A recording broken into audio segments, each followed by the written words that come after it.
All right, welcome everybody to the AMA. So I know you have exams. Some of you have it tomorrow. Some of you have it on Thursdays, Wednesday. Some have it on Thursday. So here's your chance to ask question. Okay, so we have a first question. So let's put it up first. Um, Let me give me a moment. Let me put up my screen. Okay, so first one, could you explain how to derive the deadweight loss to society for a good with positive externalities from production, so such as RT, for example? Okay, very good. So first and foremost, if you want to draw, okay, whoever is this MG, I don't know who you are, but I'm going to assume you are not Raffles for the moment. Okay, because if you're not Raffles, then what we do is we draw a firm's decision diagram, right? A firm's decision making diagram. So on the vertical axis will be the revenue or the benefit to the firm is the revenue they earn, and then they have a cost. So draw your axis, output per week. So here output will be perhaps in terms of the amount of R&D activities, right?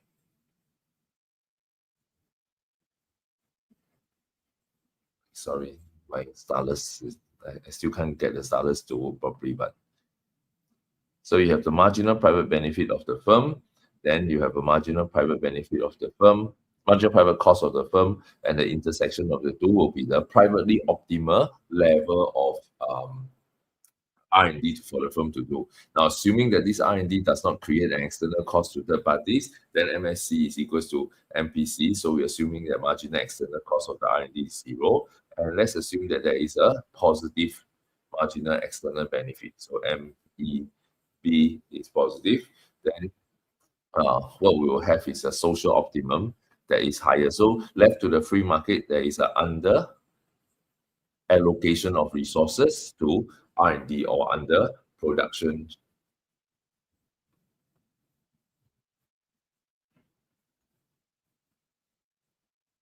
Okay, sorry, my stylus doesn't really want to cooperate.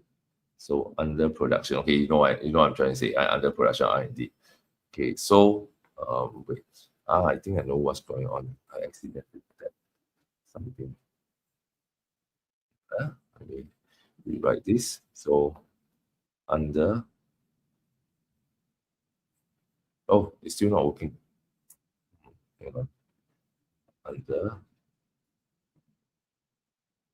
I'm so sorry. What's wrong?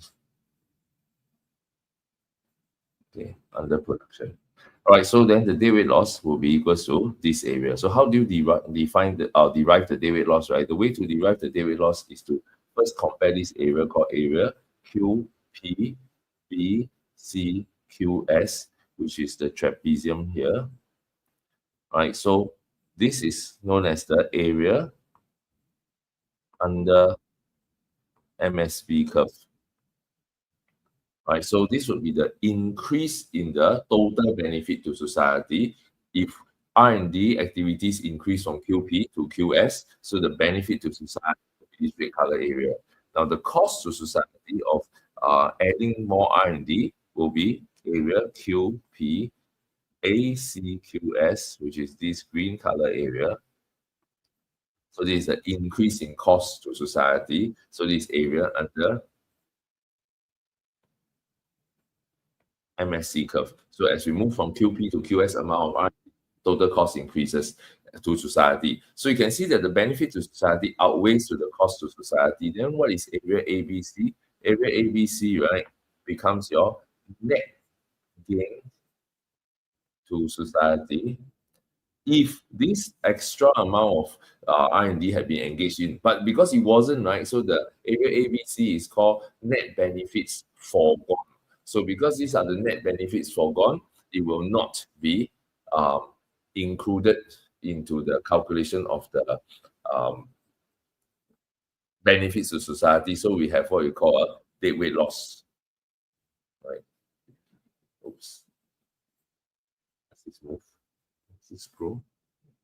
How do I scroll this? Yeah.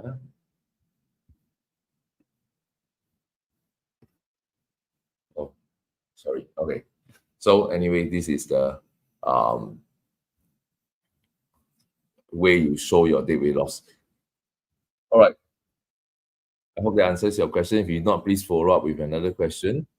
Okay, so now let's look at the next question. Who do we have here? Can the MLC be used to explain interest rate monetary policy, like a fall interest rate, then outflow of hot money, so depreciation? Okay, yes. To explain the extent of depreciation. Okay, so first, whoever you are, please note your English spelling. Extent is pronounced as well as EXTNT, not EXTND. Right, so extent, not extend. All right, so then next, when do you use MLC? You use MLC only when there is the trigger event, right? Is a change in exchange rate, and the outcome variable, right? The outcome variable is BOT, meaning nominal value of X minus M. Right? So if you're asking me if interest rate change, then it causes hot money flows, then it causes exchange rate change. Then do I use MLC? It depends. Where are you? Where is your endpoint? Is your endpoint BOT or is your endpoint aggregate demand? If your endpoint is aggregate demand, then you're looking at real value since your nominal value. Then you shouldn't use MLC. You should be using just PD only, right? So, but if you are using, you're looking at what's the effect on BOT, then yes, you can use MLC. But having said that, though, if you're talking about change in interest rate, right, then affecting hot money flows, which affects exchange rate, right? This part is known as secondary effect. So normally we don't even cover this part in our answers, right? So unless it's a discussion question. So if it's an explain question, we usually will not include the secondary effect of interest rate change. It's only a discuss question, high order question, then we will include that. All right, so that's the second question. Next, for essays, how do I know? How do I know what is K and K? Okay, I'm not familiar with your lingo. What is K and K? So Chloe, you might have to re-ask the question. Okay, next, what to write for different paragraphs? Again, Chloe, I have no idea what question is pertaining to. Your question has no head, no tail. Can you re-ask properly so that I can know what you're trying to say? Okay, let's jump to the next question. To extend the question by user 3712, under what conditions should MLC be used when my students use it wrongly? Okay, so as I mentioned just now, I hope I can extend on this a little bit more. So, for example, a change in inflation rate, for example, change in inflation rate, and if you want to find out what happened to BOT, then MLC cannot be used, right? If you're talking about a change in exchange rate and you're talking about AD, then MLC cannot be used. So MLC strictly only has one start point and one end point. This is the start point, BOT is your end point, right? This is the only time you can use MLC.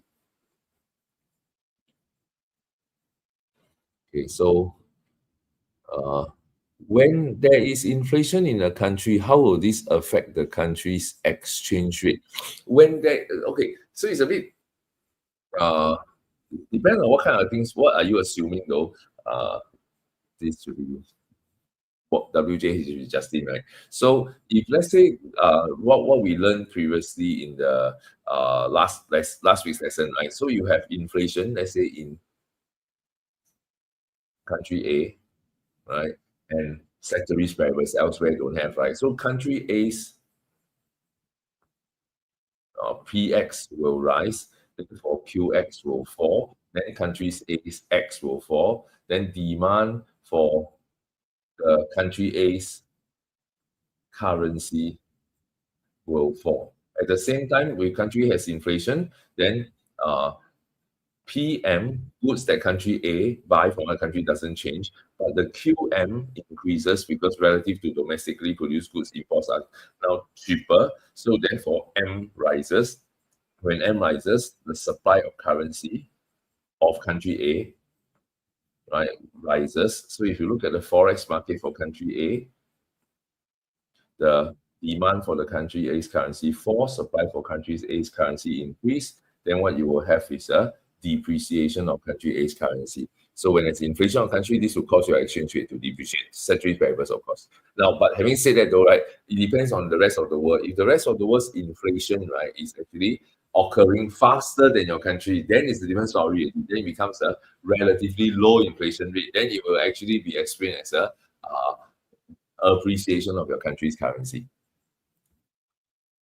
All right, if any part that I'm explaining is not clear to you, please feel free to follow up again. All right, next, may I ask when and when I can add deflationary spiral and wage price spiral in my essay answers? Okay, milk and Tokyo, whoever you are. All right, so this is a bit of a tricky question. I know some of your school teachers really like it to talk about wage price spiral, right? But the reality is that wage price spiral has been something that hasn't happened for a long time already in the real world, or at least not to any significant extent.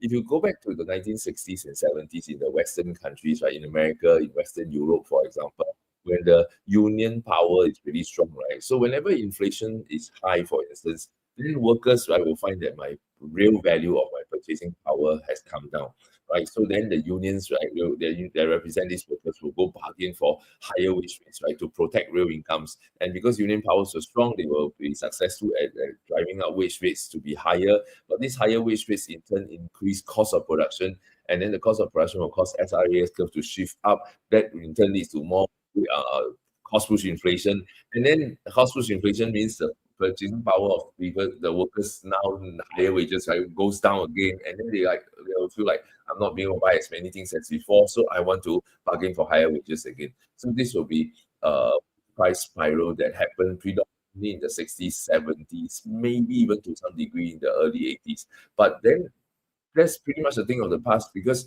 with globalization, right, you find that the mobility of capital on the international means that the union power has been eroded for most of the industry other than the non-traded sector, like maybe public transport sector, utility sector in the country. So other than that, you don't really get that many union power, that drive up wage rates, with high inflation. So I feel the wage price spiral, either it wouldn't be something as dominant or significant today as it was perhaps 50 years ago. So I personally feel there's no good time to bring this up in today's world, right? But I know some of your teachers like it a lot for some reason, and if you know like it, write it in for them, right? But I wouldn't bother with it. All right. So we're back to Justin. May I ask, if CSQ got no time, must we really talk about the multiplier effect? It depends on the marks, right? Justin, it depends on the marks. If it's like a 2 mark, 3 mark question, I'll say forget it, right? But if it's an 8, 10 mark question, I will at least do a very brief version of it rather than completely drop it. All right. Shinu is Jed, right? Tax rebates under government expenditure or under decrease in tax rebates are under tax for decreased taxes. They don't come under government expenditure. So let me just draw for you. So if government gives a tax rebate, then what this will do is the total taxes paid will decrease. Then this will lead to disposable income increase. Then you will have a autonomous C increase. Of course, autonomous C will split into CD and M, right? So the part that goes into AD is CD increases. So that will be under decreases in tax, uh, not under G. Okay, Trevor, what constitutes natural monopoly? Does having natural barriers to entry mean that it's essential monopoly? No. Okay, good question. Thank you. Thanks for asking that, Trevor. natural monopoly, right, has nothing to do with whether your high barriers to entry. For example, you can even have a natural monopoly, right, that has relatively low barriers to entry. What a natural monopoly is basically saying, right, is okay. First, I need to remind you of the concept called the MES. So if you look at the LRAC curve, right, the MES refers to the level of output a firm needs to get to reach its lowest point of the LRAC curve. Now, what determines the MES? What determines MES, right, is the nature of the industry, nature of the production process of the good. So if a good, right, has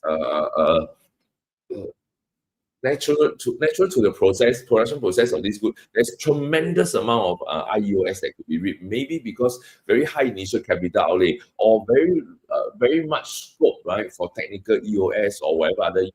So the industry, right, can a firm, by the way, this is a firm in the industry is capable of enjoying lots and lots of IUS, then the industry can support a very large firm.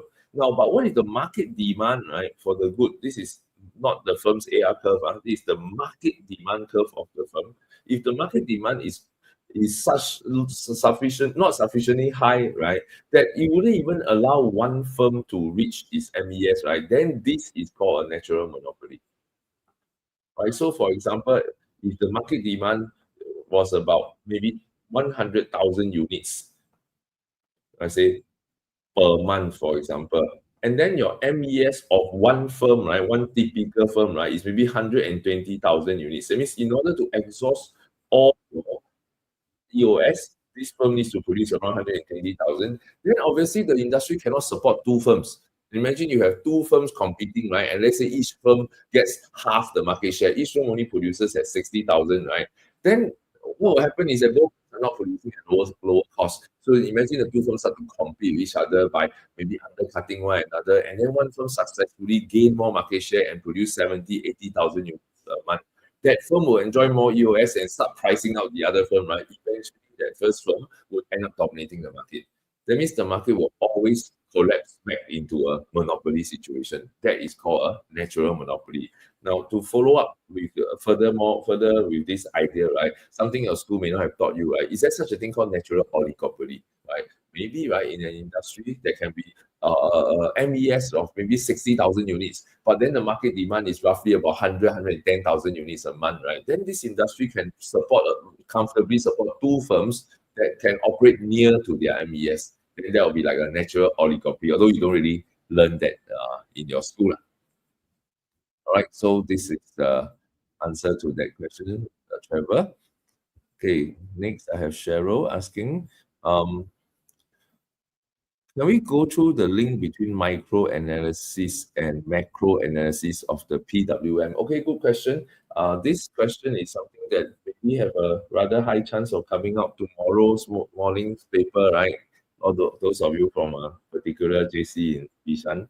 All right, so at the micro level, right, the progressive wage model is like the government going into some industry and setting what we call a wage floor, a minimum wage, right? So this is the quantity of labor, right? This is wage rate in some sector. This whole labor, yeah, this is just in one sector of the economy.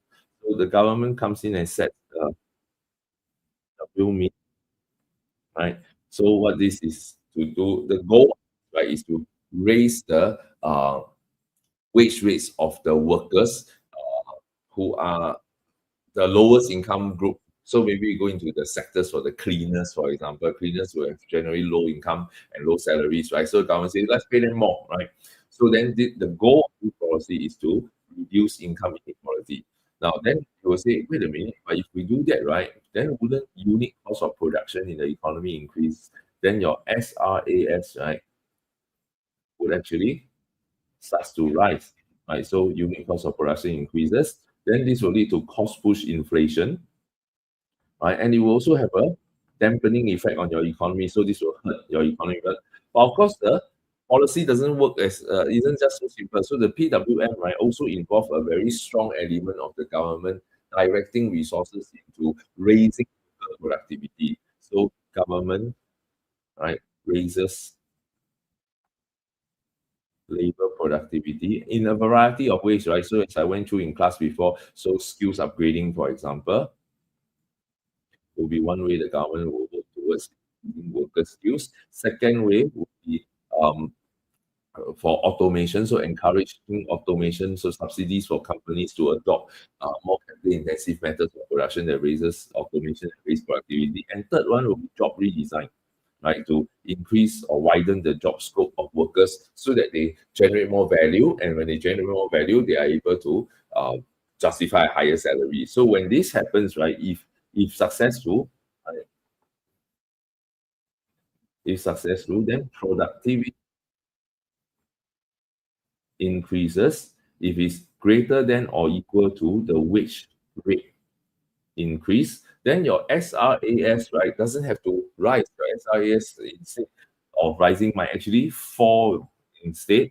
With your SRAS falling, but your productivity increasing, your LRAS is also shifting to the right. Then this way, right, you actually get economic growth, right? Your actual growth, potential growth, and yet your higher wage rates, right, is reducing income inequality. That's why, right, this policy would be something that fits perfectly into what we call the policy for inclusive growth. Right, so inclusive growth policy would be exactly what you want to do for PWM. So students of that particular JC in Bishan, that if you believe this is likely to come out tomorrow, means very good chance tomorrow's essay question on macro aims, right, will be an inclusive growth question, but they may also include sustainable growth at the same time. All right, next, DC, whoever this is, will we ever need to use the King demand curve theory, and when do we have to do it? Okay, that's an excellent question. You don't have to use the King demand curve, but where it is relevant, you can use it. Now, when is the King demand curve relevant? The King demand curve, right? The goal, right, is to show this thing called price rigidity. Now, specifically, what exactly, sorry, specifically is trying to show that if there is an increase, if there's a small increase in variable cost of production, firms, right, would choose to absorb the cost. Right, firms would choose to absorb the cost rather than to pass on the higher cost. Now, how do we show this? So first, let's draw a oligopolistic firm that is at equilibrium. So the first thing to note for a King demand curve diagram, right? Okay, so let me be proper and label the axis. So price, revenue,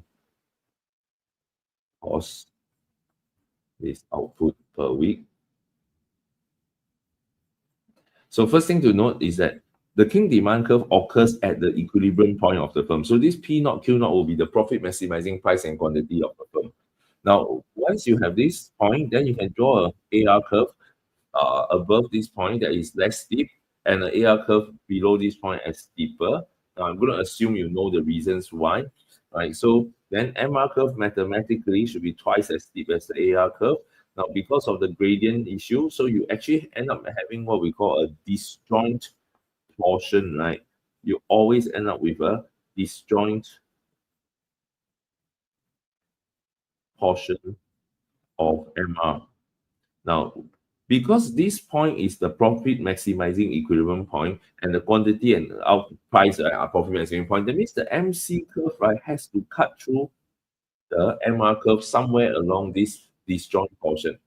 Now, so what this means is, suppose there was an event that led to a small increase in the marginal cost of production. I did say variable cost, right? So marginal cost increase. Then as the marginal cost increase, MCMR intersection is still within the disjoint portion. P and Q doesn't change. Similarly, if there's a small decrease in the marginal cost of production, then the profit maximizing point jumps to a low point, but still on the disjoint portion, then P and Q again still doesn't change. So when do we use King demand curve? Whenever we are trying to illustrate effects of an event on the firm's pricing output division, and if the event, it's a variable cost change. Right? If there's a variable cost change, let's say labor cost increase or electricity cost or raw material cost increase or decrease for that matter, and I want to show that what's the effect on the firm. Oh, the rate cost will increase, MC shift up, profit maximizing point will change. Then in discussion point, right, I think that may not always happen if this was an oligopolistic market. If this was an oligopolistic market, then perhaps, right, that the cost change was sufficiently small, the firms might choose to absorb the higher cost and not pass on to consumers. And then this would be a diagram you would draw to illustrate this. Right. Okay. If I'm going a bit too fast, feel free to watch the video after this, right? Because all this is recorded in YouTube anyway. All right. So next, who do we have here? Will when there is an increase in household saving, is there more MSOL or less MSOL? Because savings means fall in RNY. Okay, no, so that's a little bit you're jumping a bit too far. So you got to think about fall in savings, right? Fall in savings now, right? You're talking about does it affect MSOL, right? You could talk about this, but if you're going to talk about how fall in savings, right, today leads to increase or fall in savings? Oh, sorry, increase, my mistake. So you say increase in savings because assuming it's autonomous, suppose there's an autonomous increase in savings, so you are assuming that there's also autonomous fall in consumption, and this leads to a decrease in AD, then leads to decrease in RNY. Then of course this will lead to a fall in MSOL, assuming like population is either unchanged or growing, etc. Right? So MSOL should likely decrease. But if you're talking about just purely static at this point in time, savings increase, right? Does MSOL increase or decrease? Then here's a really interesting question. A person, right, has income of $10,000 a month versus a person whose income, let's call person A and person B, and person B, right, has income of maybe only $6,000 a month. But the consumption of person A, right, is let's say only 3,000, but the consumption of person B, right, is maybe 5,000. Then who has a higher purchasing power? Obviously, person A has a higher purchasing power, right? So, but who spends more money buying things? Well, person B bought more things, right? Then who would you say have a higher material SOL? Is it the person who bought more things or the person who had the greater capability to buy more things? I would argue it's the person who has the greater capability to buy more things. So the fact that I chose to save 7,000 of my $10,000 a month income, right? That is a choice, right? It makes me happier to do so than to spend the $10,000. But I could have if I wanted to. So if I spend 10,000, then I spend more than person B, right? If person A spend 10,000, spend more than person B, person A would have a higher material as well. But if person A chose not to spend 10,000 but chose to save 7,000, right? Then person A would still be happier saving 7,000 than not saving money at all, right? So I would still argue that person A has a higher material as well when your savings, even when you have your savings in. So that means the bottom line is this: when your savings increase or decrease autonomously, right? The static situation is that alone does not affect your SOL, right? But if you're asking me after the auto savings happen in the economy, right? And then what is the impact of that higher savings on the economy? Is that RNY will fall? Then sure, that will cause the overall SOL to fall. All right, next. What is the best policy to address stagflation, and what would be a good conclusion or evaluation for a Part B essay for stagflation? Okay, so just so we are clear about what stagflation is, stagflation, contrary to what the name suggests, right? Stagflation means stagnant economy and inflation. Stagflation actually means an increase in GPL, i.e. inflation, right, plus increase in unemployment. Right? So a lot of students will not understand this fully, but what it really means is that Suppose if your economy is doing this, so I have a rise in AD together with a fall in AS, then what I have here is a stagnant economy. So why not? And Y1 is the same. Then I have inflation. They say, wait a minute, then where is my unemployment, right? I don't really have more unemployment. So actually, stagflation doesn't quite work like this. The way stagflation works properly, right? We need to use the more proper model of LRAS, SRAS, and AD. Right? So assuming now the economy is at full employment, Y naught equals to YF naught. So if there is a increase in AD followed by a leftward shift of SRAS, so Y naught equals to Y1 now, but prices rise, so I have inflation. But my LRAS is also shifting to the right. So my LRAS having shifted to the right, my YF switch to YF1, then I have unemployment. So I will have a RNY, no change, GPL, rise,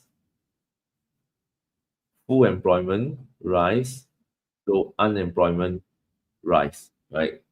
Unemployment increases. So this would be what stagflation is about. So this is how stagflation needs to be explained properly if I'm using the proper model.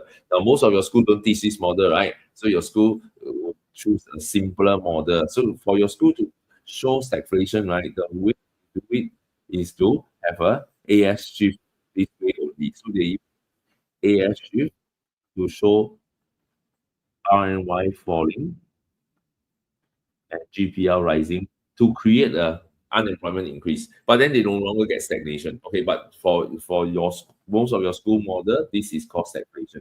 So now if you look at the stagflation diagram based on what your school is drawing, given that this is what your school considers stagflation, what's the best solution? The best solution must be a supply side policy, right? Expansionary supply side policy to shift SRAS out. So then the question now is what kind of supply side policy? Short run stabilization supply side policy? Would that be a good solution? Or should I have a long run supply side policy, long run growth policy, long run structural policy? Which would be a better policy to choose? Then I would argue that usually when a country faces stagflation, right, typically it is structural in nature in your country. For a country to have potential growth happening, and at the same time, right, you have cost push inflation, SIAS shifting upwards, right, usually smacks of a structural issue. That means you will probably need some structural policy or growth policies to address the long-term growth. However, these policies will be more short run, right? Because they are more they are more long run, sorry, and therefore have longer time lags before they can work. So then the best way to deal with this, right, I feel, would be to combine with a short run supply side stabilization policy, like what we then call cost cutting measures. Right, so that would be something I would propose to deal with stagflation. Uh, Long run policy to deal with underlying structural problem, which is most likely what is one of the underlying cause of stagflation, plus a short run stabilization policy to bring about a better economic outcome more quickly, even though the underlying root cause hasn't been solved. Right, so then my evaluation is I need a short-term solution combined with a long-term solution, because the short-term solution works quickly, even though it doesn't solve the root cause, but the long-term solution that address the root cause take a longer time to work. Right, that's how I would argue the evaluation for this essay. All right, next we have Pinky Blue. What is the answer structure for essay on cost, firms, and economies of scale? Basically, the first part of firms and decisions. So, whoever thinking blue, that you do realize your question actually don't make sense, right? You said the first part of firms and decision question. The way you are assuming that all the firms and decision question part A, right, are asking the same thing. They are not, right? Firms and decision essay. If you uh, um think about it. What? Give me a moment. Let me call this up for you. All right. I don't know if you can see this. right? If you look at the screen I have here, these are the firms and decision question, right? So you have questions like let me zoom in bigger. Distinguish between productive and allocative efficiency. You have questions like explain the difference between fixed cost and variable cost. They are fundamentally very, very different questions. The structure of each of these questions, right, wouldn't be the same, right? Contrast between features of PC and oligopoly would not even be the same category of question. So there wouldn't be a one size fit all answer. I don't know if you are my student, regular student or not, but if you are, right, then you remember that under demand supply topic, I had taught you that in demand supply topic, there are 10 different types of part A question. And if you are my year 6 student, you also know that under international econs, there are 11 types of part A question. So every part A, every topic part A question, right, has a wide range of different question types that has a different answer key, right? The answer structure is completely different. So I'm sorry, I don't have a one size fit all answer for you in terms of answer structure. All right, so let's move on. Next person, MG. Can you explain why discuss the extent to which the size of multiplier of a country determines whether fiscal policy is the best way to reduce unemployment is a call, not a policy question. Okay, sure. Discuss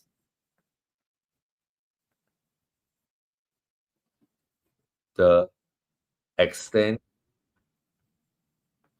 to which, now let's call size of multiplier A, discuss the extent to which size of size of multiplier determines, then what comes after? Expansionary fiscal policy is the best way to reduce unemployment. Let's call this B. So this question says discuss the extent to which A determines B. The answer already presupposes that A determines B, right? A is one of the determinants of B. So that is the presupposition in the question. So when question asks you discuss the extent to which A determines B, then your answer can be A determines B in a big way or A determines B in a small way, right? Now, if A determines B in a small way, that means B must have other determinants that also contribute to how B is affected. So whether fiscal policy is a good policy or not a good policy, well, it's not just affected by size of multiplier. It's also affected by the root cause of the unemployment that you're trying to solve, right? What if it's structural unemployment? If no matter how big is your multiplier, right? If your unemployment is structural, right, expansionary fiscal policy wouldn't be particularly effective. Or if your government had to borrow money from the domestic money market, then borrowing will drive up interest rate, which will lower CNI, can create a big crowding out effect, right? Or if the political system in your country is such that there is a long decision lag in parliament to before you carry out any policy, then this will translate into a different reason for why fiscal policy may or may not be an effective policy for different countries. Then after you have explored a range of different possible factors that determine whether fiscal policy is effective, then you have to evaluate the extent to which A matters by pitting A against these guys and say how important is A in my view, right? Then the answer has to be, well, it depends on the country. In some countries, A matters a lot, but in other countries, C or D or E matters a lot more, right? So this is why the uh, question here is a causes question. So causes, right, of event question. All right. Next, we have Cheryl. Um, can you go through when to show combined shift versus separate shift of DDSS graph? Okay, so this one will be, I think, useful for J2s as well as J1s. So what we call simultaneous analysis versus sequential analysis, right? Now, this is the two kinds of analysis that you use for which kind of question? For effects, effects of two events question. So when two events, so let's say event one, right? Event one is something that leads to increase in demand, right? Event two is something else, right, that leads to a increase in supply, for example. So then if you look at my diagram, right, if there's an increase in demand, and there's an increase in supply, so increase in demand, increase in supply, we know that the consequence of this combining effect is that Q surely rises, right? But P is indeterminate, right? So suppose the question says, right? Suppose the question is explain the effect on price, right? So the question specify price as the aim. So how do you decide whether you use a sequential analysis or simultaneous analysis, right? Depends entirely on how event one and event two individually affects price. So we know that event one affects price as increase, event two affects price as decrease, right? So then these are opposite directions, right? So in this case, what you will do is you will do separate. You will merge them into one diagram, and then you argue whether whether demand shift is bigger or supply shift is bigger. Now, but what if I change the question a little bit? What if I change the question to what is the effect on total expenditure? Then my answer changes.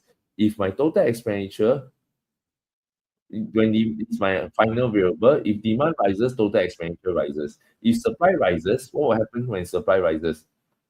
When supply rises, total expenditure could rise to fall. TE could increase, TE could fall, and this depends on PE value.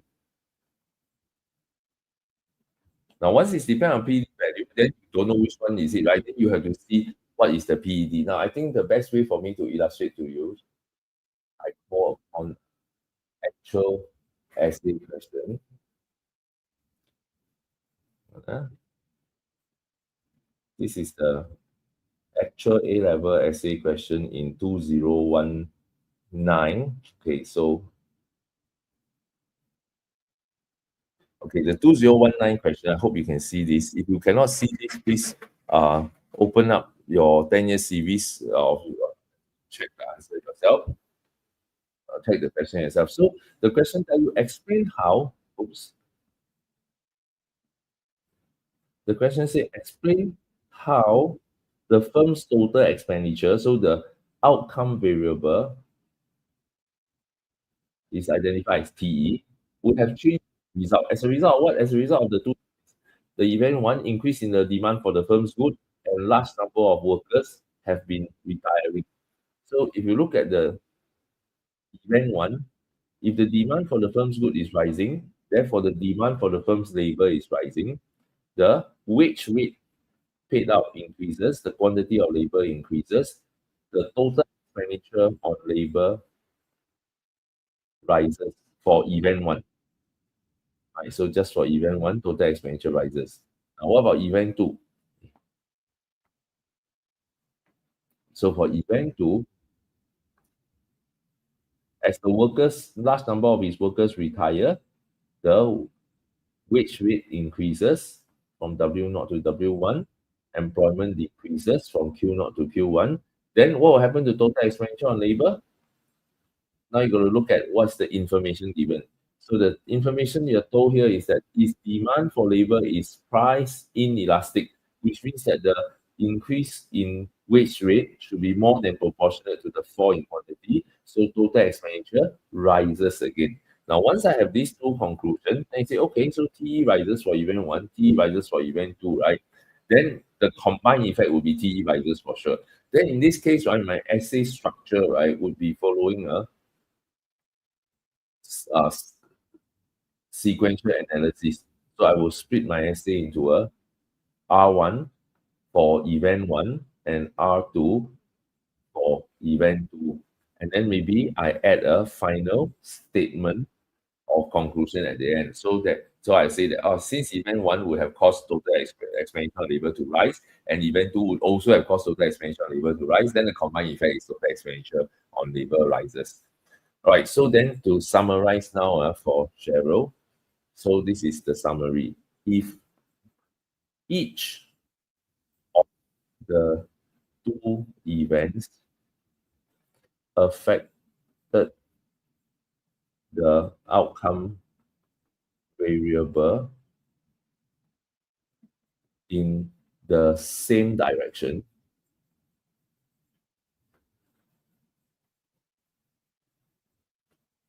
then we use sequential analysis. That means you analyze one event at a time, and then you merge, because anyway the direction will always be the same for both events. But if each of the two events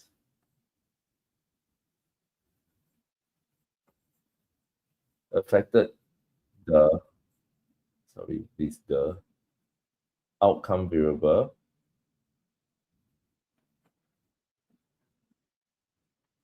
in opposite directions, then using sequential analysis is pointless really, because you say, oh, event one will cause the exponential to rise, event two will cause exponential to fall, and put together still don't know, right? So then here you have to use simultaneous analysis, where you have to consider which shift is greater or which graph was steeper. So you got to use gradients and size of shift to analyze this when in this kind of situation. Okay. All right. And the next one, Joshua.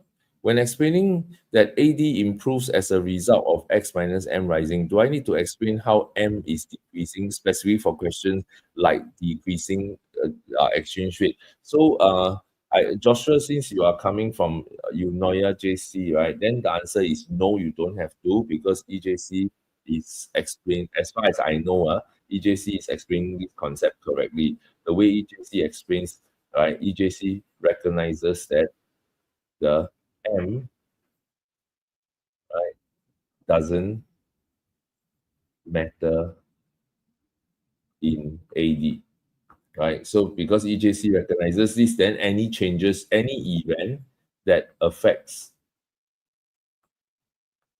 X minus M, right, only the X part will affect AD. The M part won't affect AD, right? So then you have to talk about AD part. So that's for your school. Other people from different schools, then of course, the answer will be different depending on which school you are from. Right? Some schools will insist that you must do the whole X minus M.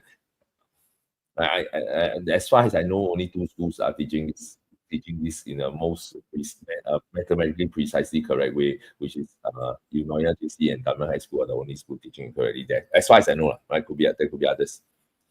All right. Next, please. 左思敏. Okay.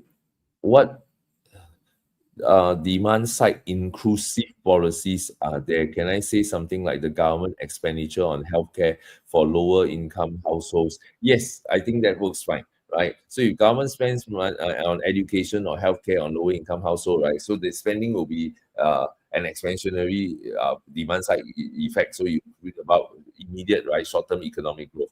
But at the same time, right, by raising education of the workers, particularly low-income households, right, then you're giving them greater earning capacity, able to take on better jobs, and then this will actually help the economy. Now, will this have an AS effect? Sure. Right? There will also be an AS effect to increase productive capacity of the economy, lower unit cost of production. Healthier workers also lead to higher productivity in the economy. So LRAS, SRAS, all will shift. So this policy is demand side and supply side, and is inclusive as well. So the way you explain it is the inclusive part is the targeting low income households. The growth side will be both actual growth from AD and SRAS shift, and potential growth will be LRAS shift. So you get sustained economic growth as well.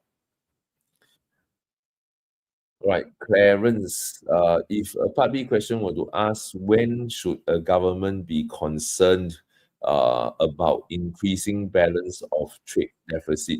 Can I say depends on whether it's due to export or due to imports? Yes and no, Clarence.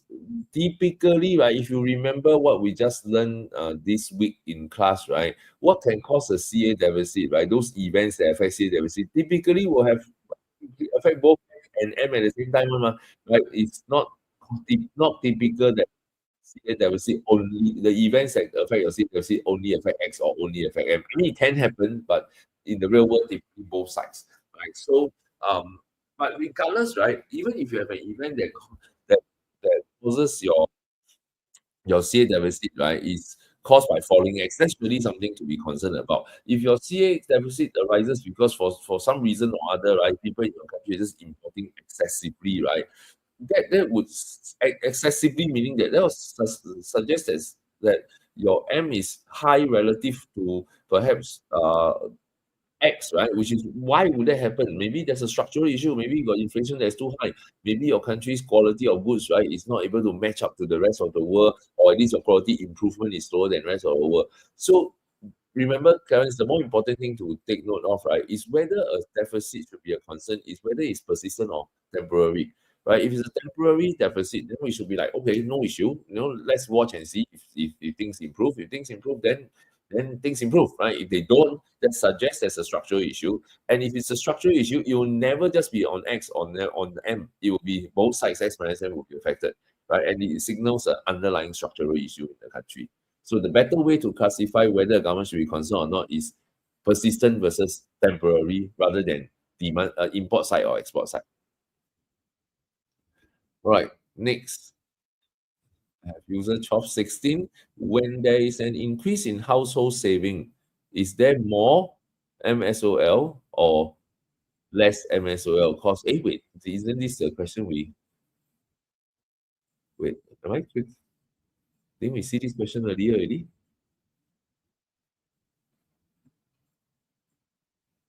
Didn't we go through this question? I think we did, right?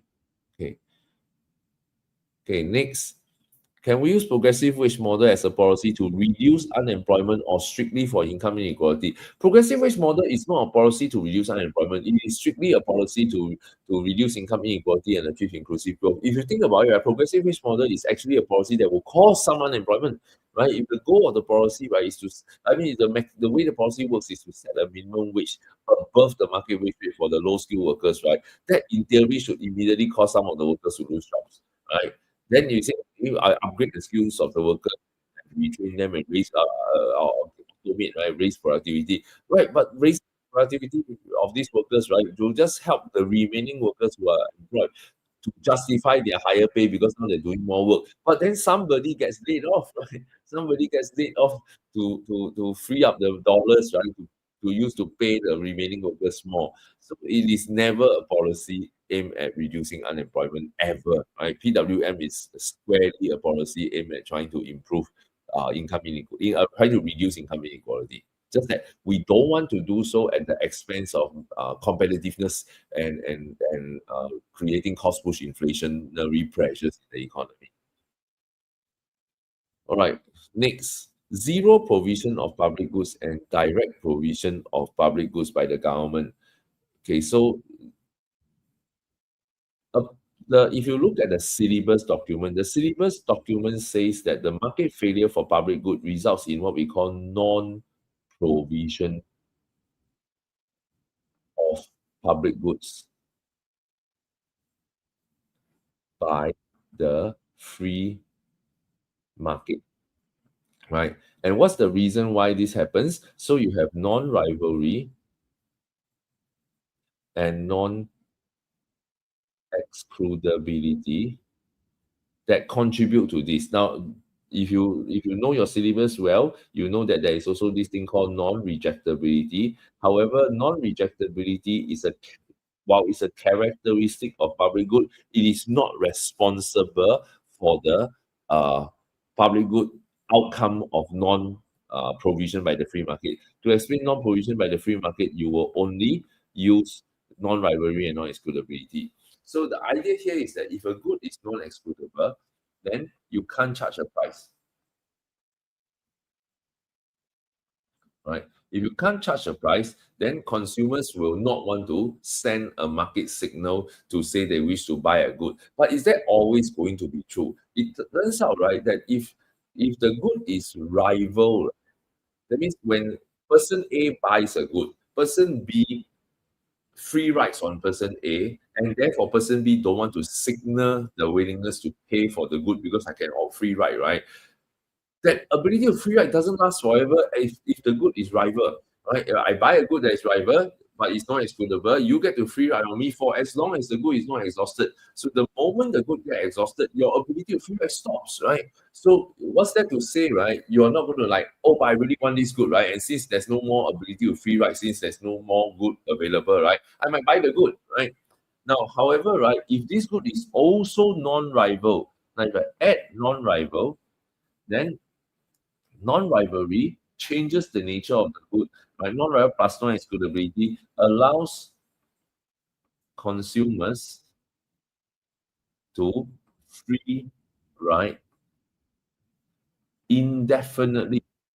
Now it changes the entire cost benefit structure of the rational decision maker, right? If a good is something that if I buy the good, it's non-excludable, I can't stop you from free riding. But this good is also non-rival in that no matter how much I consume and no matter how much you free ride, right? The good doesn't get exhausted, it doesn't diminish, right? That means your ability to free ride, right, is infinite, right? Infinity, right? And so you keep on can free ride. Now, in this kind of cost benefit situation, right, your only rational behavior, right, is don't be the first guy to buy, right? You will always be be the one waiting for somebody else to buy if you're rational. But then, since everybody is rational, then nobody wants to be the first person to purchase this good. Then this will lead to what we call no representation of demand. Now, no representation of demand means what? Means do people want this good? Yes. Do people derive utility for this good? Yes. Are they able to pay for the good? Perhaps. Are they willing to pay for the good? No. Do they derive positive satisfaction? Yes. MPB is positive. Marginal price benefit is positive. But my willingness to pay drops to zero because now I have the ability, not just the ability to free ride, I have the ability to free ride indefinitely, right? Hence, I am now willing to consume. I'm no longer willing to pay for this good. So once there's no representation of demand, so if you draw the diagram for the good, right, where is demand curve? Demand curve, right, will be collapsed to zero. Now, is there a supply curve? There is a supply curve. Don't contrary to what you might think. Some of you have been taught in school where your teachers tell you that there's a missing supply. There isn't a missing supply. There is a supply curve. Right? If I want street lighting, I want to build lampposts. There will be firms out there who will say, "Pay me enough, I'll build you a lamppost," right? But there's no demand, no private individual will say, "Okay, I'll pay money to have a lamppost." So because of that, right, the demand collapses. Then the intersection of demand and supply will get us to zero units. So that's called the zero provision of the public good. Now, then that is the market failure. How then does the government solve this problem? Then the government have to recognize, right, that this problem is what we call a missing payer problem. It's not missing consumer, no. It's not that nobody wants street lamps. Everybody wants street lamps, right? Everybody wants national defense. Everybody wants the air raid siren. Everybody wants storm drains. Everybody wants tsunami warning, right? Okay, maybe not countries with no tsunami, right? Everybody wants public goods, but nobody wants to be the one paying for it, right? Then the government will step in and say, well, I'll be the one paying for it. So direct provision, okay, that's what Cheryl is asking, direct provision of public goods refer to the government stepping in to be the payer of the good. So direct provision. Now, some of you might have this misunderstanding that provision has to be the one making the good. Look, you talk about your parents, right? Your parents provide for your family, yes. Your father goes and work, your mother goes to work, they provide for the family. What do they provide? You got electricity, yes. You got Wi-Fi, yes. Your father, mother cycle on a bicycle every day to generate electricity for you to have energy to use, right? Your parents make Wi-Fi, no, right? They pay money to companies to do it. Providing for something doesn't have to be the one making the good, it has to be the one paying for the good. So the government's direct provision of public goods involves the government being the payer to solve the missing payer problem. Right, so this is the meaning of direct provision of a public good. Now, I know some schools they like to have different terminology, and there's room, right? So there is room at A level, right, for variations of how you want to define certain words a little differently. This is A level. This is not. It's like some high level stuff it gets so precise that you must get everything, the terminology precisely correct. As long as the principle of your understanding behind is correct at A level, that's fine. But you're not taking A level just yet, you're taking school exam. Then in the school exam, I strongly suggest if you care about your grades, write the answer your teacher wants, even if it doesn't sit perfectly well with your understanding of the situation of goods. Okay. Now, of course, you can always say, I don't care, I don't care to fail the school exam. Then that's your decision too. All right, next, pinky blue. What is the answer to the answer? Oh, wait, how come I keep having same question pop up? It's weird. Okay, Celine, how do I evaluate whether supply factors are more significant to account for change in expenditure? What kind of evaluation points can I use? Okay, very good question. So every once in a while, you will find a question like this, especially in the case study paper under microecon site, where they have a demand and supply question, and then they say, okay, as a result of changes in demand and supply given in extract 2 or 3, then there's a sharp rise in price of this good. Then one of the questions say, discuss whether demand factors or supply factors, right, were more significant in causing this, right? So then you have to go back to context, right? So Celine, the way to decide demand factors are more important or supply factors more important must be based on the situation, right? If I ask you, right, um, um, like for example, if let's say the demand for Labubu has increased sharp, the quantity of Labubu has increased a lot, right? The amount of Labubu sales has increased dramatically. Is it more of a demand factor or more of a supply factor? Surely a bit of both, right? So the increase in the supply would lead to lower prices. Now, like a company that produces this Labubu is offering a lot of discount in sales,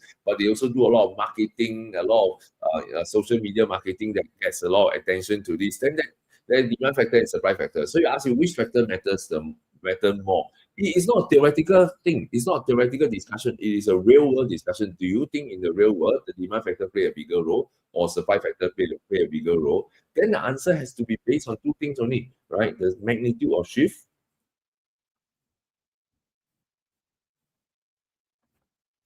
and gradients, right, of demand and supply. For example, if there was a large increase in demand, oops, sorry, if there was a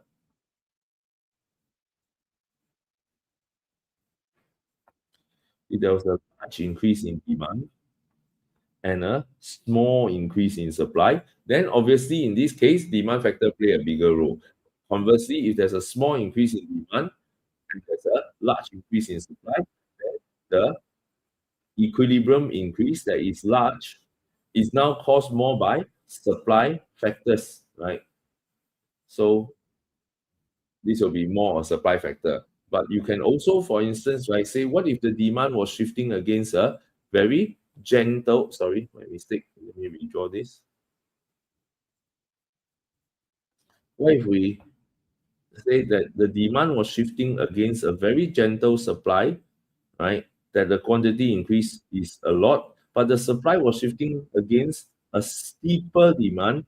So the increase caused by the supply shift is tiny relative to the demand shift. Then the demand shift would have made a bigger impact. So at the end of the day, which factor matter more is the magnitude of shift and the gradients. Now, then how do you decide? Think at the information given in the case study. Is there information that suggests the demand shifts are bigger or the supply shifts are bigger? Is there information to suggest that demand curve is steeper or supply curve is steeper? So we look at factors that affect PED and factors that affect PES. Okay, Celine, I hope that answers your question. All right, next, why does MC curve intersect the AC curve at the lowest point? Okay, so this one is a very mathematical idea. So I don't want to spend too much time on this, Trevor. I'll just explain to you what's the meaning of marginal. Marginal cost, right, is the increase in total cost of one more unit, right? Average cost is the total over total cost over quantity, right? So if you draw a diagram like this is average cost, this is marginal cost. Now, Trevor, please watch carefully. So at this point, now if I go beyond this point, can you see at beyond this point,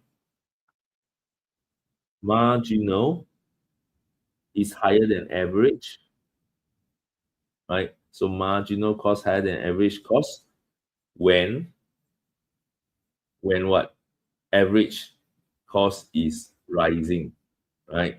Then on this other side, marginal is lower than average, right? So marginal is lower than average when average is falling, right? If you can see this mathematically to be true, then now here comes the little bit of mathematical magic. Suppose I have a class, right, of 3 boys, right? And each of these boys' height is 1.7 meter, okay, 1.8 meter, 1.7 meter, and 1.6 meter tall. What is the average? The average height, right, is 1.7 meter, yes? Now I add a fourth student to the class. This is the marginal boy. If the marginal boy is 1.8, right? The marginal boy is 1.8. Then the marginal is higher than the average, right? So can you see the marginal is higher than the average?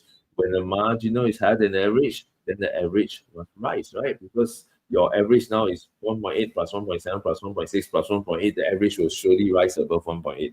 Now, conversely, right, if I get take away this kid, right, and I replace with somebody who's 1.6 only, right, then now the marginal is less than the average. It will then drag down the average value. So, so you just this, so it's mathematics and not economics, right? So the to answer your question, Trevor, is math. Do you ever need to explain this in the econs exam? No, right? But if you cannot sleep because you don't know this, then now you know. All right, where's my cursor?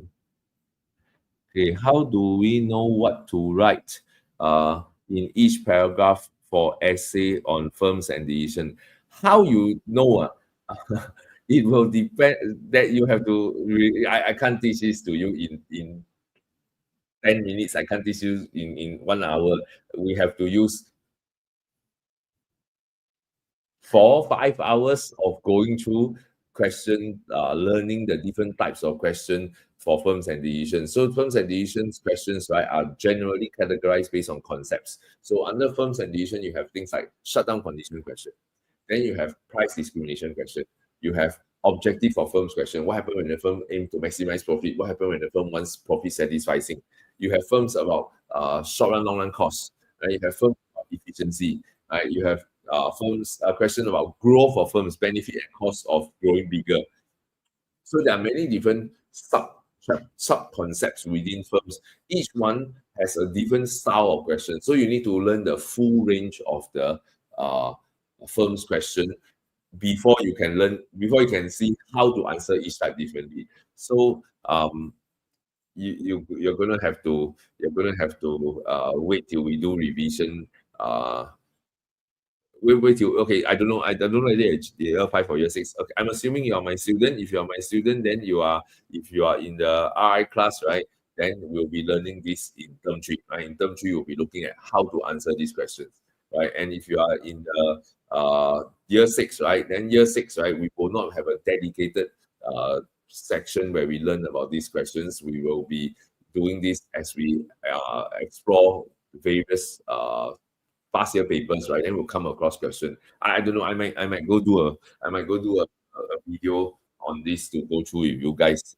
If I I'll see what's the best way to find fit in for the year 6s. But year 5 for the RI class, this is upcoming soon in term 3. Then for the non-RI class, right? My Saturday's class and my Sunday class, this will be covered uh somewhere towards middle of term 3, right? Towards middle of term 3 when we go into firms. All right. Next, Josh, during an evaluation on macro policies part B, is it possible to say that the time lag for short run policies aren't that large since the policy is designed for short term in the first place?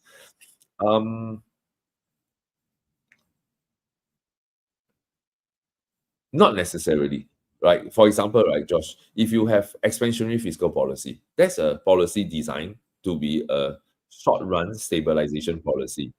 And we argue that times in some countries, they have long time lags, right? Maybe in a particular country, there's long decision lag, right? Maybe in some countries, there's a long implementation lag. Then you can't, after you present the antithesis, right? You can't go and say, oh, but then this is a short run stabilization policy, right? So the time lags are going to be short anyway. Then you have just effectively ignore your own limitation, right? You're saying that in some countries this time lag is large. Then you're saying that, oh, but anyway, let's just pretend it's not large because it's a stabilization policy. It should be short. It should be short anyway. So that doesn't quite work. for this argument. Right. So I believe this is one of the questions you said you were asking on behalf of a friend. All right. Cheryl, for simultaneous analysis, when we show a combined shift of demand and supply explaining which shift is bigger, while for sequential analysis we show separate graphs. Yes, sequential analysis we do separate graphs. You're right, Cheryl. This is something that the Cambridge examiner uh, indicated that would be neater if you did separate diagrams for sequential analysis. But for simultaneous, then since you're not doing sequential, it wouldn't make sense to do separate graph. It should always be in the same graph. All right. How do I justify whether it is better for an oligopolistic firm to use pricing and non-pricing strategy to maximize profit? Um, I think, Celine, your question stems from a bit of misunderstanding. Let me try to clarify this. If I am a firm, regardless of what market structure, and I want to compete with my rivals, what is the best form of competition I prefer? Obviously, I prefer non-price competition. Who would want to try to win the market, right, by cutting price? When I cut price, I cut revenues, right? If I use non-price competition, right, I'm telling you, Celine, don't buy from my rivals, right? Me, right? Then you're saying, why are you cheaper? I say, no, I'm not cheaper, but buy from me any because my product is better, right? And if I can convince you that my product is better and you choose to buy from me at a higher price, right? That adds to my revenue, adds to my profit, as opposed to Celine, buy from me, don't buy from my rival because I'm cheaper, I won't give you a discount, right? Then I'm hurting my own revenues, hurting my profit. So think about it. Would a firm naturally prefer price or non-price competition? Obviously, firms would always prefer price competition. So the question is not about whether a firm would prefer to use, it's whether they can or cannot use. To what extent can a firm use non-price competition? Can a PC firm ask you, buy from me, don't buy from my rival? Because not because I'm cheaper, but because I'm better. First, homogeneous product tell me that I'm not better. Second, I can't. You have market knowledge. I can't tell you. I can't lie to you and make you think I have a better product when I don't actually have a better product. So this is where the um, the firms cannot engage in non-price competition as opposed to they prefer not to, right? So any type of firm who can engage in non-price competition would prefer non-price competition. Now, having said though, another kind of firm who rather don't even have to compete, right? If I don't even have to compete, that's even better. If I don't have to devote resources, right, to go do R&D to make my product better, I don't even have to devote resources to make you think my product is better, right? Then that would be way better strategy uh for the firm. Then what kind of firm do we call this? We call this monopolies. So a firm would prefer to be a monopoly if possible, but if not, then I rather be a firm that can engage in non-price competition rather than price competition because it's more profitable to do so. Right.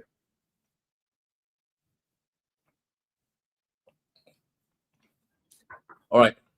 I'm going really fast. So if anything that you want to follow up right, with what I've gone through, please feel free to drop another message inside the comment and I will cycle back to you. But ask a specific thing that you want to follow me to follow up.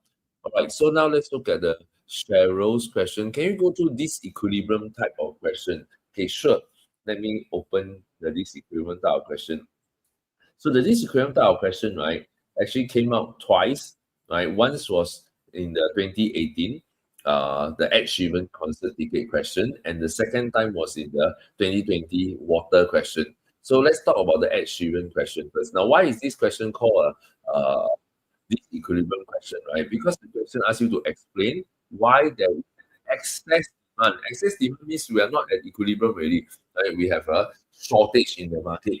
So, but there's a second part to this question, right? There's an and here, right? So explain is tied to explain why there was excess demand for tickets, but the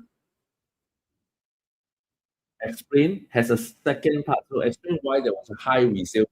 So you can think about the planning of this question, right? So you should have explain. So you have R1, why there was excess demand. R2, why there was high resale price. So let's address R1 and R2 separately. So in R1, right, why was there an excess demand for tickets? So think about how the diagram is to be drawn first. So in the concert for Ed Sheeran ticket, right, first recognize that the indoor stadium has a fixed seating capacity, so supply is vertical. So the demand, presumably a normal looking demand, is the downward sloping demand curve. Now, if left to the market forces, right, then equilibrium will occur at the intersection point. But in this case, the markets don't work, right? Why markets don't work? For markets to get to equilibrium, right? Okay, pay attention. Now, this is how where it really gets interesting. For markets to work properly, right? The seller comes to the market on a given day and say, okay, I'm selling apples, right? And I don't know what price to sell it. I think I can sell apples, right, for I don't know, 30 cents a piece, right? And I can make a lot of money that way. So I put out myself, I come to the market, I sell stop at, I don't know, 7 a.m. in the morning. I hope I can finish selling my 100 apples, right, by noon perhaps, right? And then I sell 30 cents. Then I realize, right, by 7:30, half an hour later, like, all my apples are sold out, right? And then my customers come at 8:30 o'clock, 9 o'clock and say, hey, how come there's no more apples left?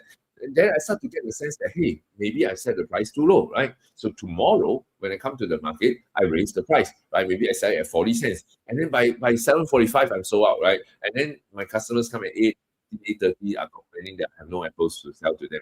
So the next day, I come again and I sell apples maybe at 50 cents. So over repeated iterations of the market, right, we keep raising the price until we reach equilibrium. So equilibrium is achieved via a day-to-day adjustment of the prices towards the equilibrium. So the shortage exert the upward pressure changes day after day. Now, but this doesn't work here because the Ed Sheeran concert is for two concerts. The organizer bring us Ed Sheeran, please come on these dates.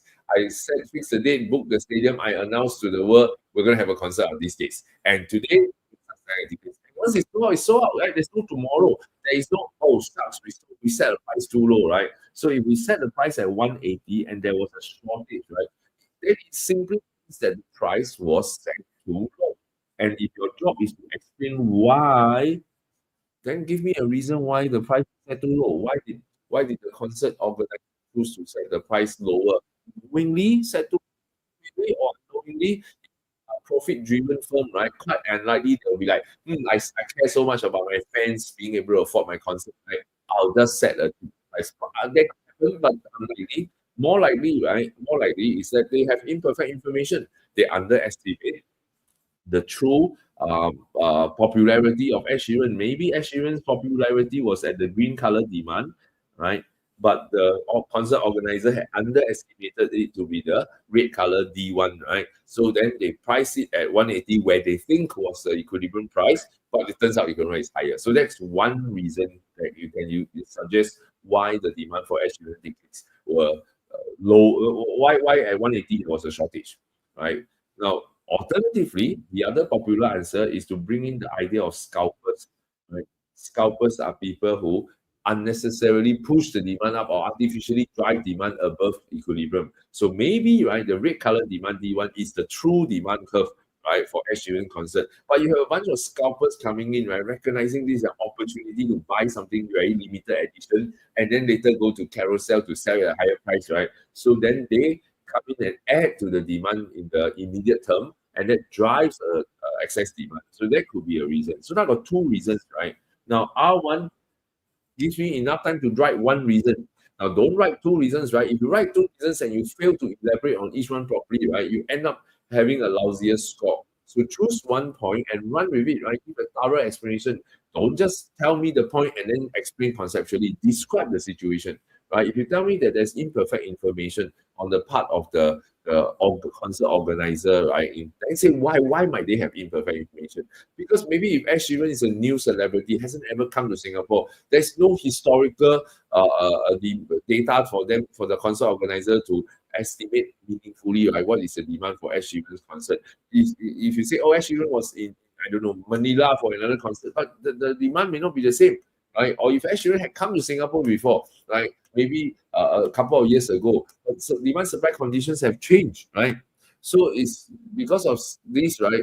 Several possible reasons. You need to descriptively say why might there be such an issue, right? And then analytically go on to say, because, so assuming that's true, right? Then the red color demand is the what they perceive as the demand, but the green color demand is the true demand, right? So you have a descriptive section that describe what is the situation before you explain how that led to your shortage. Now, alternatively, you say, okay, I don't want to choose this point. I want to choose scalpers. So if I use scalpers, right, then spend 3 or 4 lines explaining to the examiner what is this scalper thing? What is this scalper? Who are these scalpers? What's their purpose? How do they operate? Give us a bit of background to what scalpers are before you tell us how the presence of scalper can cause excess demand and cause a shortage at the price of 180, right? So that will be how you do R1. Now, how to do R2? R2 now will be, why was there a high resale price, right? So to go to R2, you need to get to what we call the secondary market. So this time in the secondary market, the people who are selling are those people who manage to buy the resale, those who manage to buy the tickets first, right? And the people who are the people who didn't get to buy the first round. So at the price of 180, then now you have a shortage. Now, but you see, the concert tickets, right, were sold 6 months before the concert itself. Now, right, in the resale market or in the secondary market, there is a repeated market that you have repeated iterations every day, right? The sellers can come to the market and A sell to B, B can sell back, sell to C, sell to person C, sell to person D. So there is a repeated market for the price to slowly rise to an equilibrium. So then this is to explain why the resale price in the secondary market was higher than the 180 price set by the concert organizer. But you need to be careful with this word. The question didn't ask for why there was a higher resale price, why there was a high resale price. So it's an absolute level. So high means that I need to explain why the price didn't just go up, but price went up a lot.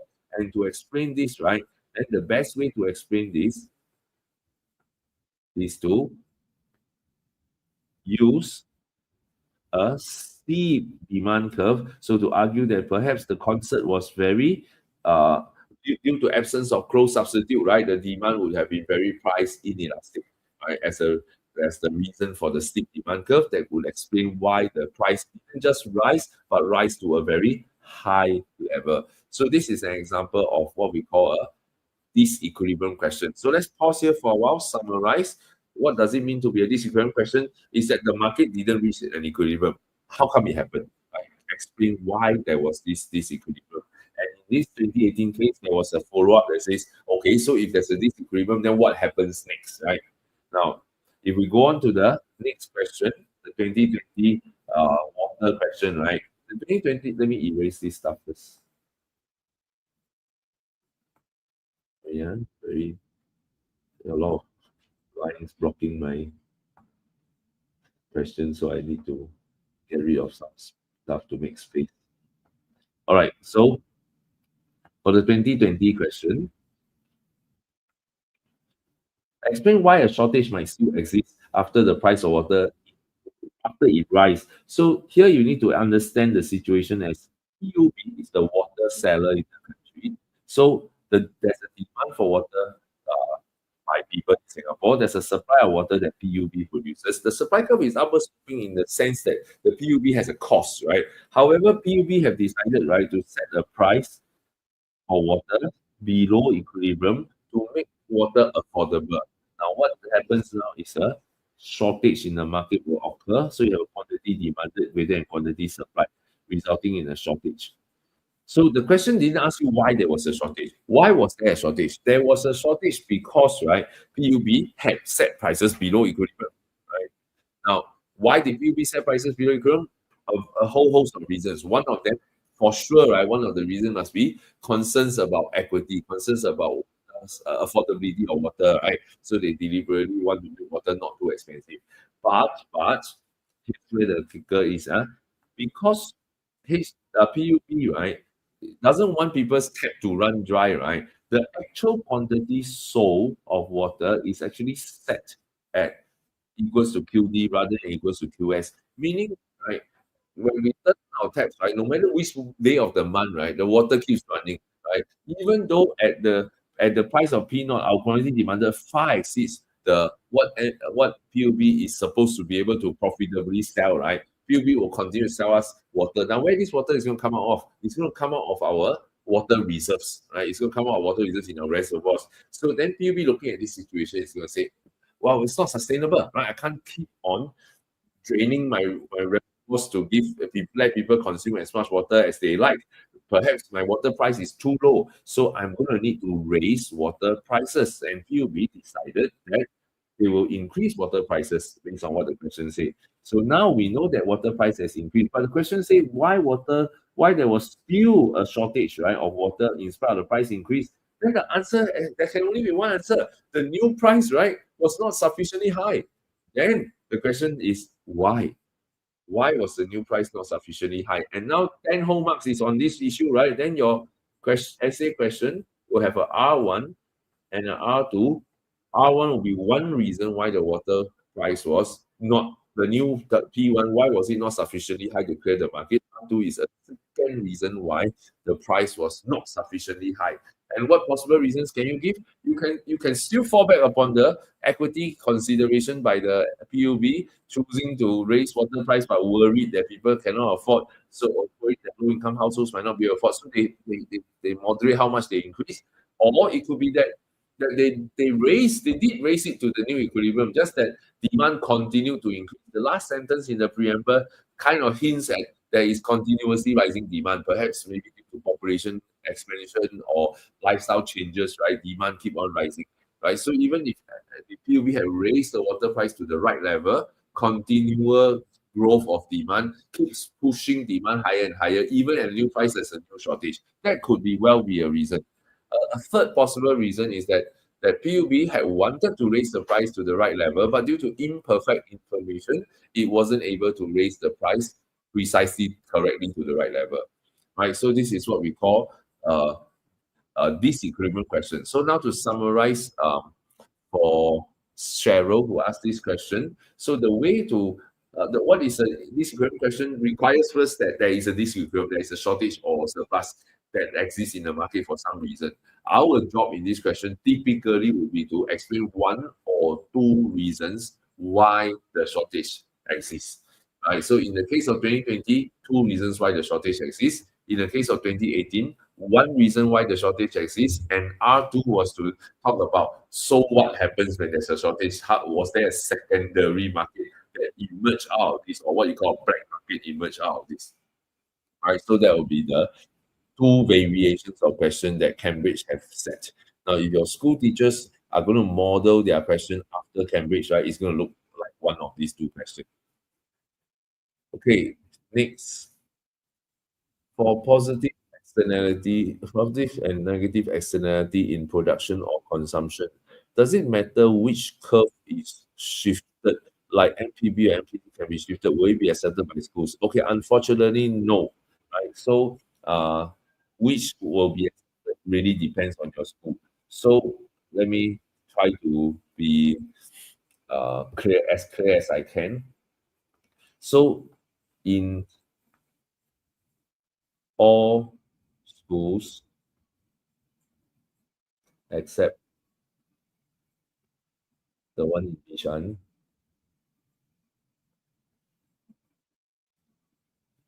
right? When you have positive externalities, you always draw MSB greater than MPB, right?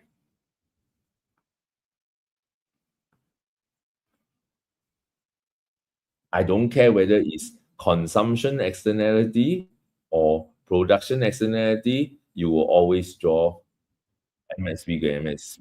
If it's negative externality, again, regardless of whether consumption externality or production externality, you will always draw it as MSC greater than MPC. So diagrammatically, you will always draw like this, right, for all schools. So that's the way you draw it. Now, then what about that one special school in Bishan? In that Bishan school, then if it's a positive consumption externality, then you have MSB greater than MPB. So you will have to draw it like this. Yeah, MS greater than MPB. If it's negative consumption externality, how to draw this? MSB less than MPB, right? So, in this school, when there's a negative consumption externality, they will draw M MEC as a negative B. Right? So for consumption externality, if it's positive, they draw like this positive, there is a MEB that's positive. If it's negative consumption externality, they will draw MEC. So for this particular school is different. Now, if you don't belong to this school, you belong to any other school, then just follow this method. Right? If you are year 6, right, come to A level, right, this method works perfectly fine. But if you are year 6 and you're from Bishan, right, then if you use this at A level, Cambridge examiners will accept anyway. Okay, I hope that answers your question, user 1216. All right, next I have MG. For a question like how does contractionary monetary policy impact on the economy, it is not recommended to choose increase in taxes because it causes a social issue. Wait, contractionary monetary policy has nothing to do with taxes, dude, or do that. Contractionary monetary policy is either increase in interest rate or increase in exchange rate, depending on which country. It's never a tax, right?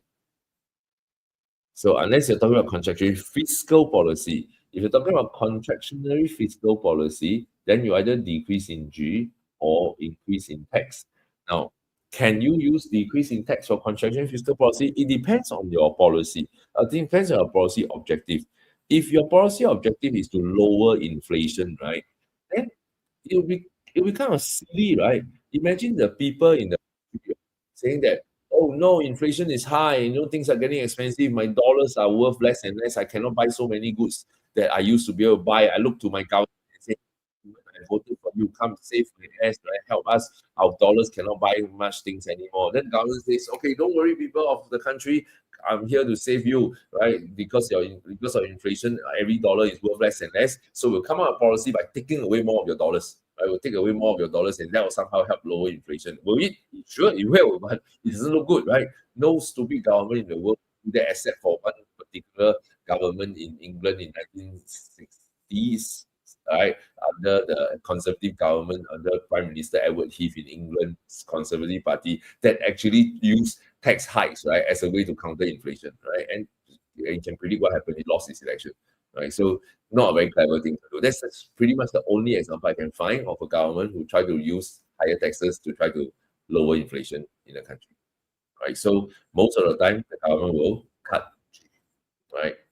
So tax cuts are a great way to boost the economy, right? But politically, it's going to feel good, right? When the government spend money build a new bridge, do people directly feel the impact of the new bridge? If it's my community, sure, but if it's not in my community, then the bridge doesn't help me. But I get help nonetheless through the multiplier effect. But if it's a tax cut, right, or tax rebate, right, I get cash in my pocket, right?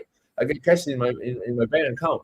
That is immediately felt by the people. So from a political standpoint, tax cuts are great for the government to use during expansionary period, but tax increase will be a bad strategy for contractionary period, for contractionary fiscal policy, and not contractionary monetary policy as MG is asking. So I assume MG, it's a typo. I hope it's a typo from what you're asking. All right, next. Clarence. Clarence is asking, discuss whether conflicts in government macro objective aims limit the scope of the use of fiscal policy. What is the main focus? Okay, so let's analyze the sentence structure together. So if you look at the screen at Clarence's question, let's rewrite the question. Discuss whether, now let's replace conflicts in government objectives. Let's call this A, limits, right?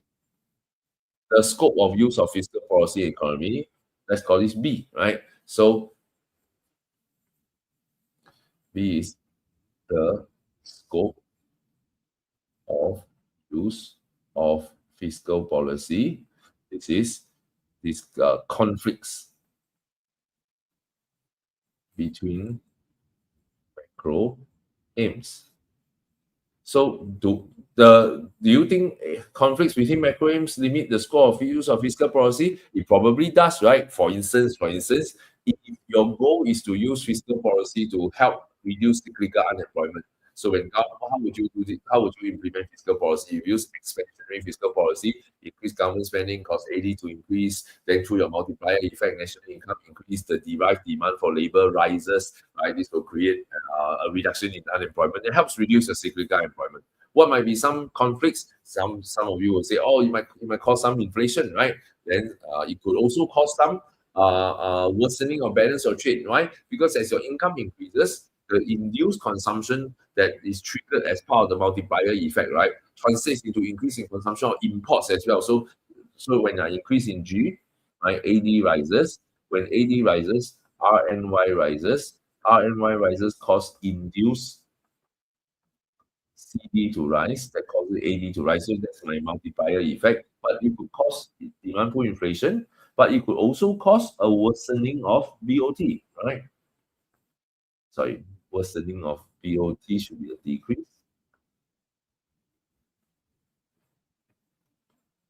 So this would cause a worsening of BOT. So you can have conflict here, you can have conflict here, right? So this is an example of how conflicts in macro aim might cause the government to say what?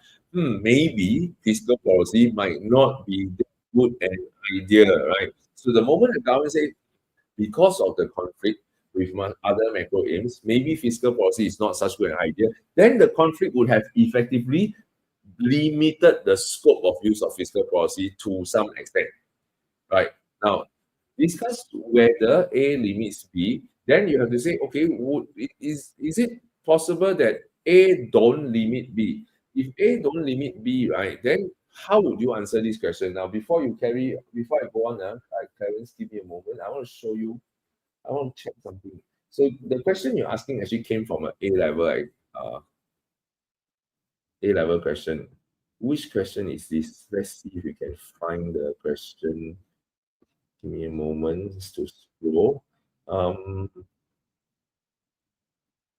Here, there you go, 2011. Clarence, can you see the wording of this question? It doesn't say discuss whether. If you look carefully at the actual question, it's discuss the extent to which. Right? So when you are copying that question out from the TYS, you copy the words wrongly without realizing the importance of the phrase discuss the extent to which. Discuss the extent to which A limit B requires us to recognize that A limits B, but we are discussing A limit B in a big way or small way, right? Then we have to consider what are the other factors that limit B. So what are these other factors that can also limit B other than conflicts? Right?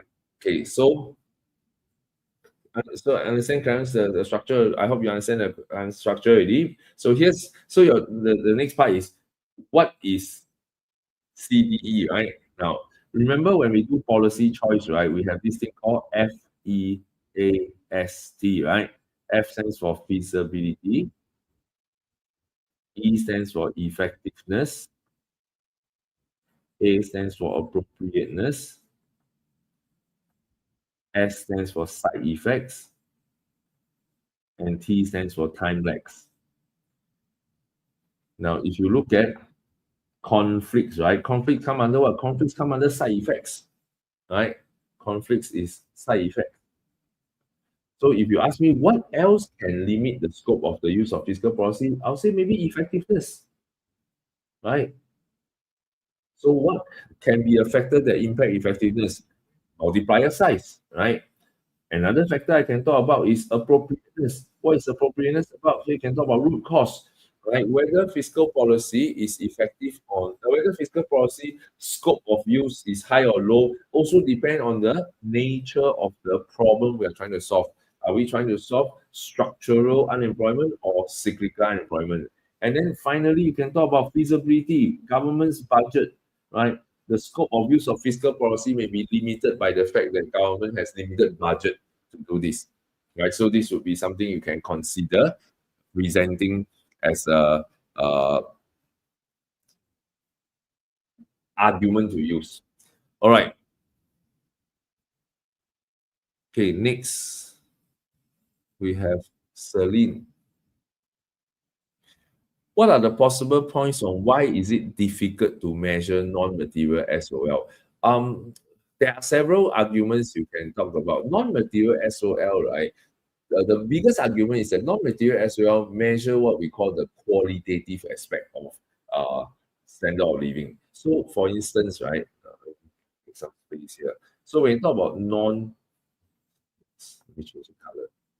We talk about non-material SOL.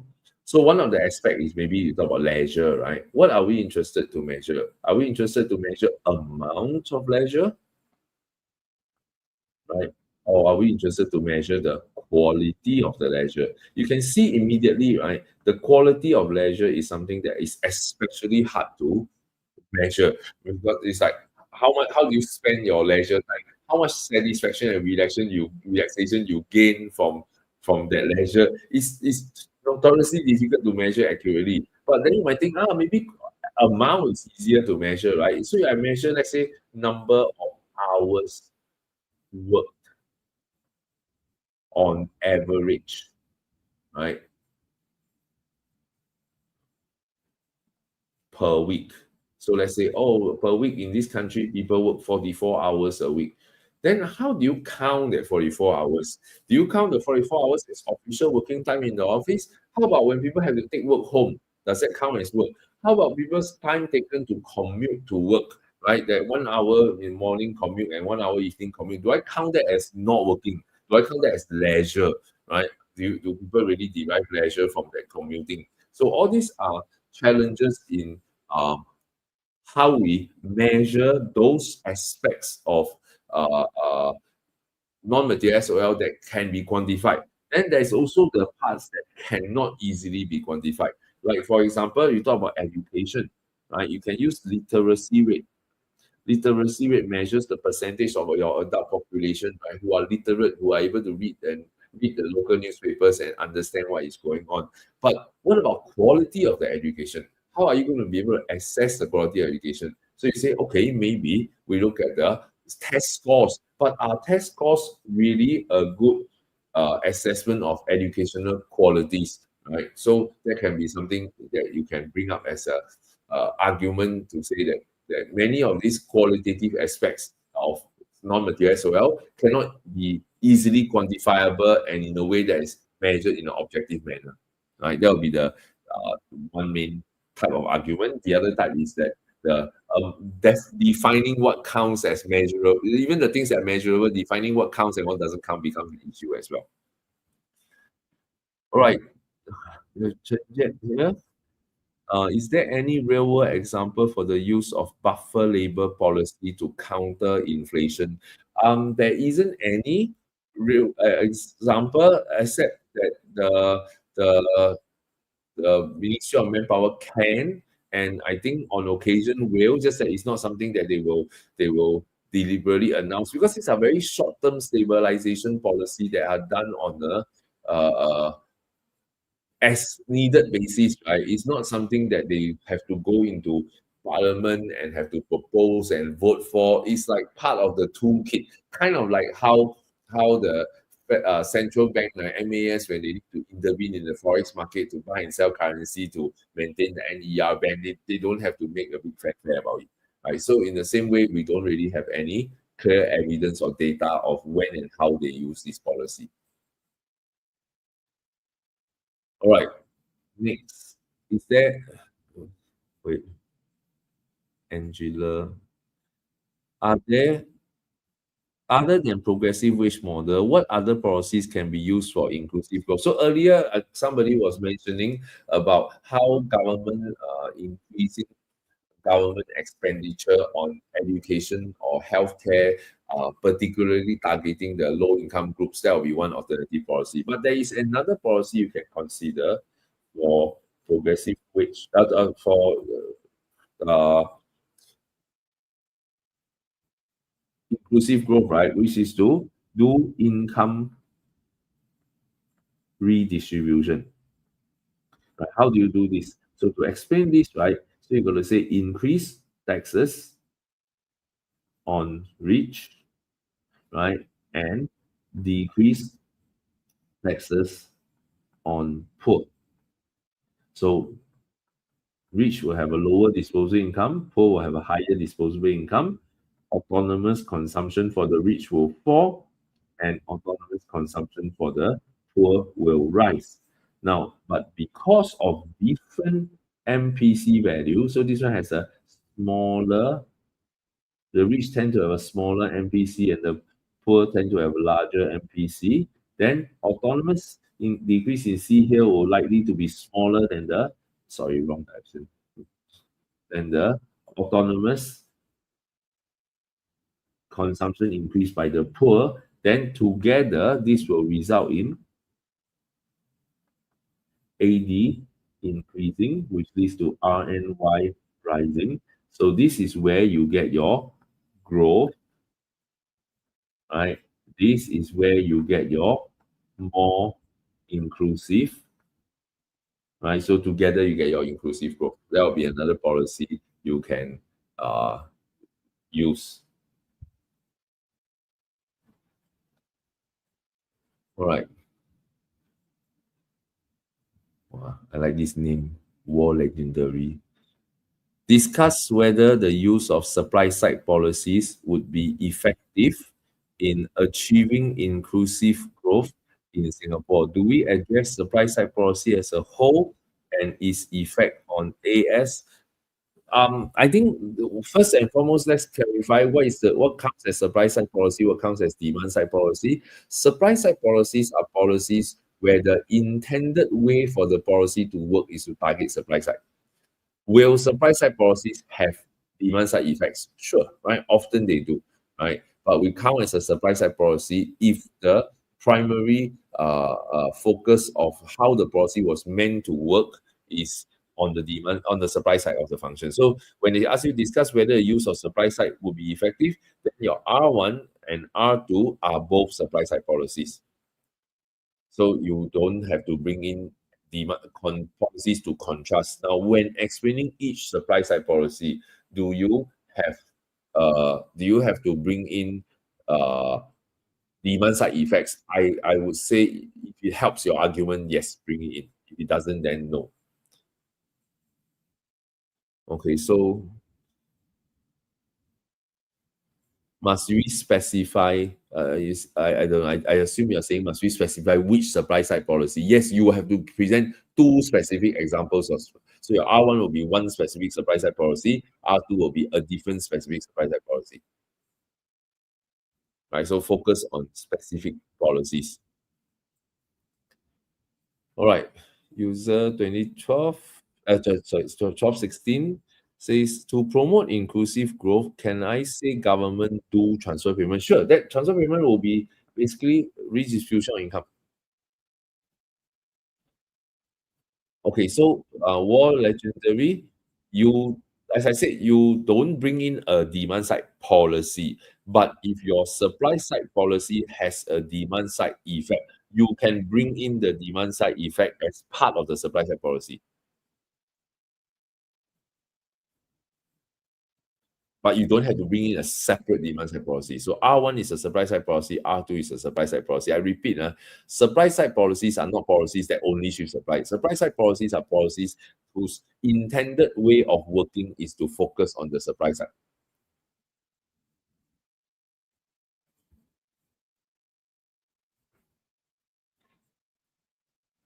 Okay, so that would be okay. Any more questions at the moment? Let's see. I'm scrolling up to see if I missed out anything. If there's any part of the question that I didn't really feel I didn't answer sufficiently clearly, please feel free to ask again.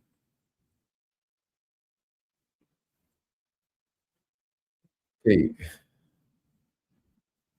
so let me go back to while waiting for the next question. Let me go back to earlier one of the content questions. So I feel I want to go back to the simultaneous shift versus sequential, simultaneous analysis versus sequential analysis. So when you have two given events, right, and your job, your task is to analyze the effects, right?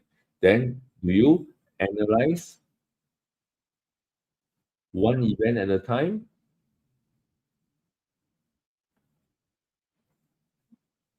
or do you analyze together? Which approach you use, that will be called sequential or simultaneous. Like one at a time is called sequential, together is called simultaneous. So when do you use sequential? When so let's use an example. So if the outcome variable, right, is, let's call this X, right, whatever this X is. So if event one cause X to rise and event two cause X to rise, then in this case, I will always use sequential analysis. Right? I will always use sequential analysis. Why? Because then I explain event one on its own will cause X to rise. Then I explain how it works. I draw a demand supply graph. I use a market adjustment process. I explain how event one cause X to rise. Then finish one paragraph. Then I go to event two. I say, now on the other hand, event two, when it happens, then how this will cause supply to shift, etc., etc., and then it cause X to rise again. Then once I finish, I say ceteris paribus event one cause X to rise, ceteris paribus event two cause X to rise. So then if event one and two were to happen together, then X rises. Finish, right? End of story. I just add the two impact together. Right. So this is how we will use sequential analysis. But if event one cause X to rise and event two cause X to fall, then it wouldn't make sense to do sequential, because after I explain event one cause X to rise and event two cause X to fall, then the resultant effects, right, is still indeterminate. And the way, if it's a demand supply question, if the way to determine whether X will rise or fall, right, cannot be taken as a whole like this. You have to go back down to the individual shifts already. So then if it's individual shifts, I need to go back to the level of the demand shift versus supply shift. Which shift is larger? Demand shift versus supply shift. Demand curve versus supply curve. Which curve is steeper? Now, for those of you who cannot see how the size of shift matters, right? Or the gradient matters, right? So let's say if the demand increase is big and the supply increase is small, then your equilibrium quantity increase, but equilibrium price increase. But if your demand shift is small, but your supply shift is large, then your equilibrium quantity still increases, but look at what happened to your price. Your equilibrium price actually fell. So the outcome, right, actually is different for the price axis depending on which graph shift is bigger. Then you say, okay, What if the size of shift is the same, right? What if magnitude of shift is the same? Then we look at gradients, right? So if the demand was gentle in gradient and supply was steep, versus if the demand was steep and the supply has a gentle gradient, then what happens when you have your demand increase and supply increase that has more or less the same size?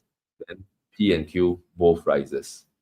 But if the demand was steeper and the supply has a gentler gradient, and you give a similar size shift, Q rises, but now P falls. Again, you can see the impact on price is in the opposite direction, even though the magnitude of shift are the same, just that the gradients are different.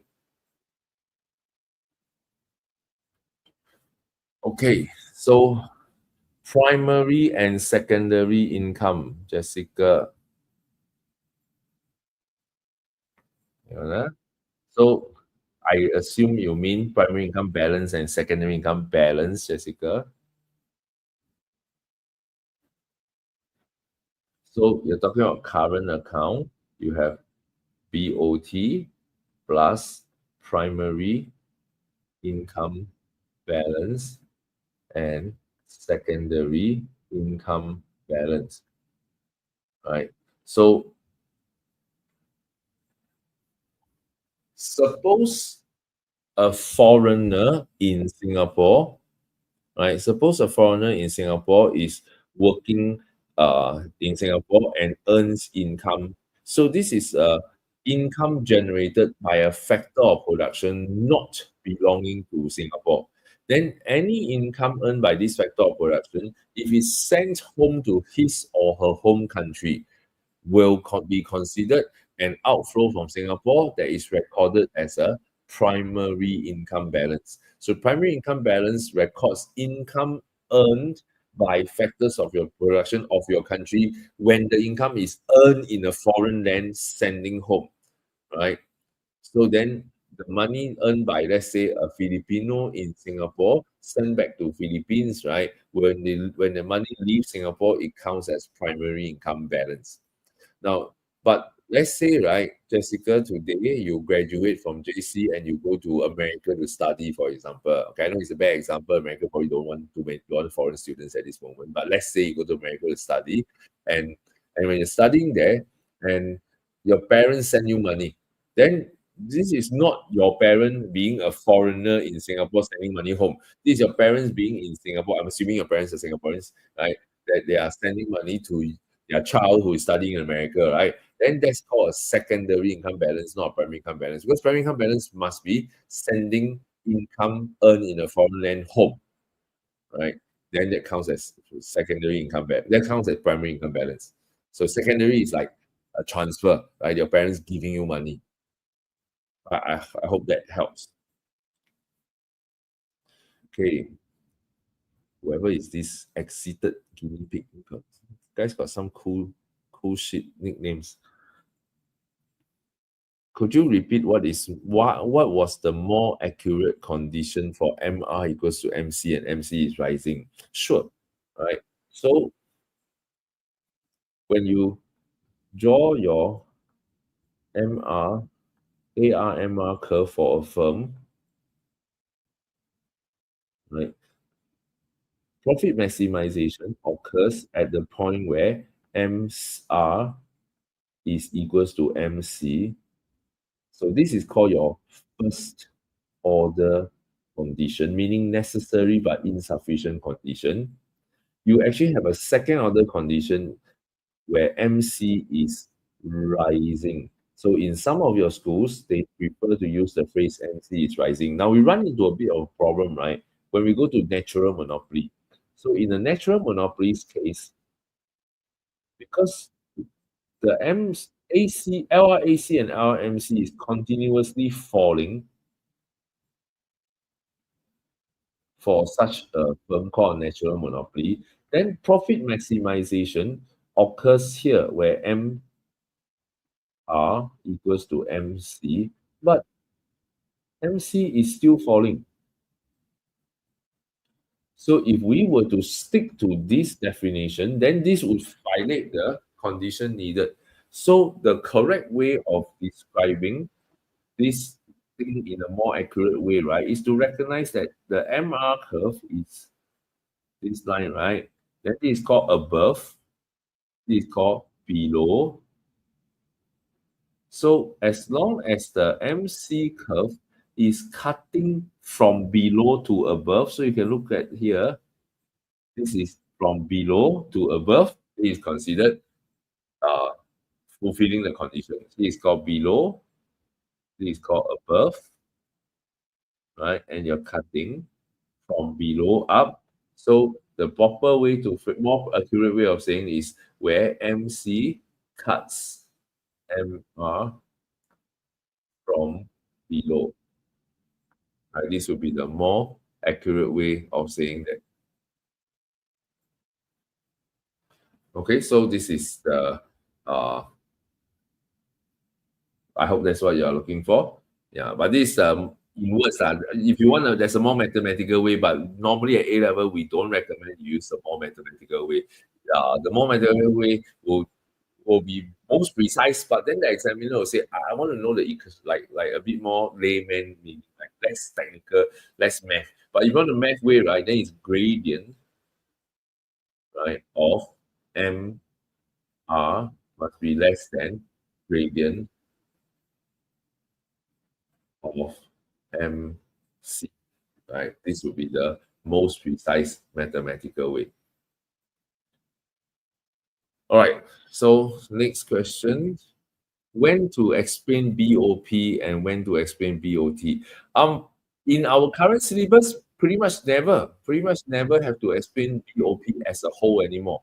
We only will be asked in a explain effects question on part A or low order question about what can cause BOT deficit, current account deficit, and then we will never be asked about BOP as a whole. So you just need to know that the BOP has other components, right? There's also a KFA component. You need to be aware of this. But awareness of it doesn't necessarily translate into the examiner necessarily going to set a question asking about the effects of what, like effects of KFA deficit, KFA surplus, or what can cause KFA deficit or surplus.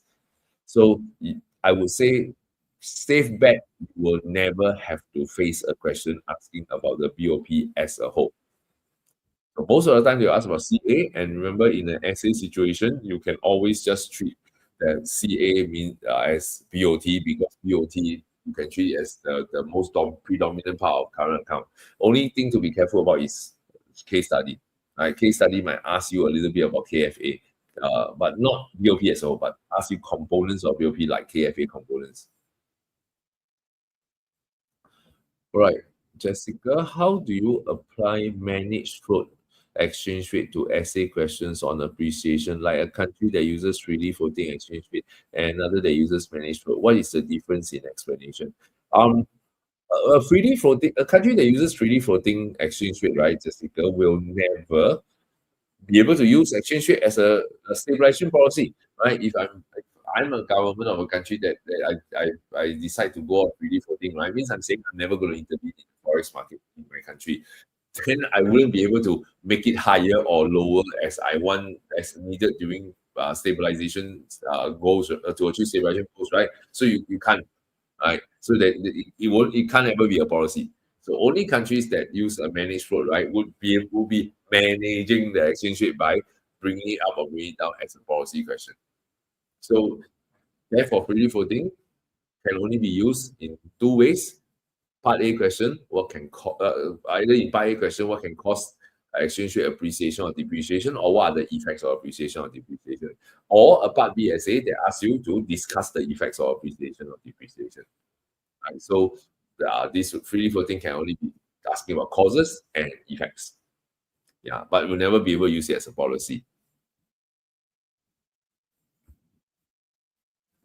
Uh, Cheryl, Cheryl, will this live be uploaded? Yes, all live will be automatically uploaded.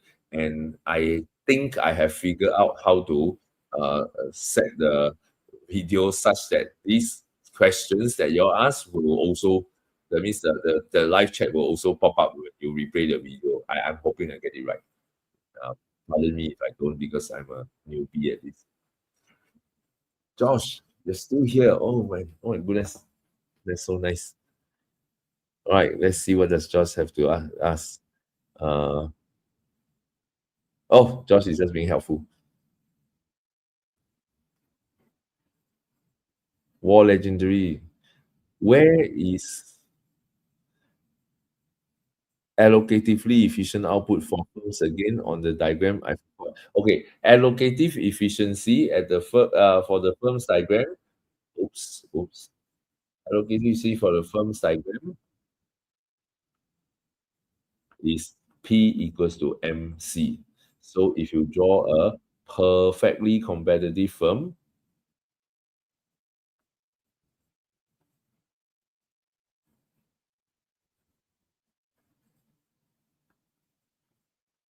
so at the point where P is equals to MC, this is called allocative efficient.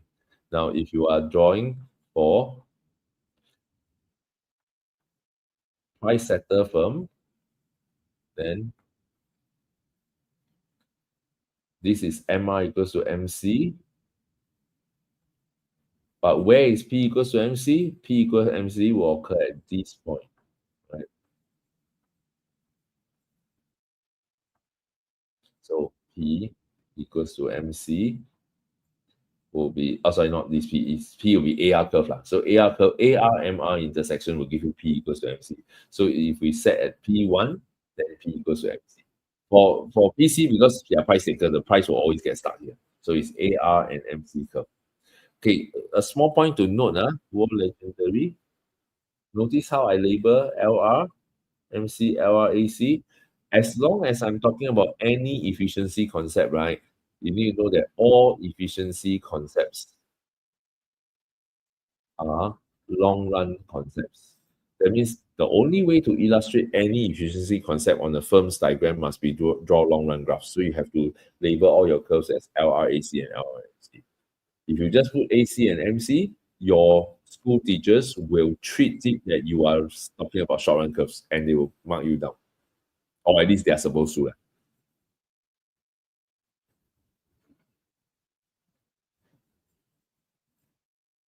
Okay. Do we have any other questions that wow, chat GPT is asking me a question. That's so. What graphs do I draw for imperfect info? I assume that you mean let me just click on your message so that everybody can see. Huh? That's my answer. Okay, I assume you mean by imperfect info, you're talking about consumer ignorance. If you're talking about consumer ignorance, right, then we are looking at a situation perhaps like MPP perceive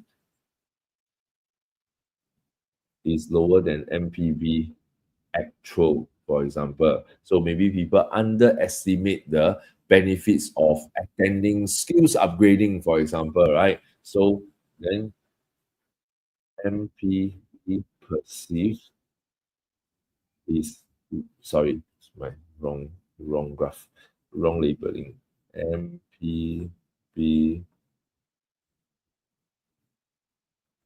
true is higher than MPV perceive, then MPC will be here. So consumers will consume up to and including the point where their perceived benefit equals to private cost. So here when we write MPC, right, we're actually being lazy. Here actually it means MPC perceive is equals to MPC actual. Just that in the exam, we won't bother to spell it all out. We just write MPC. Now, then where is social optimum? Now, this way it gets a bit tricky. Social optimum can only occur at the intersection, like QS or social optimum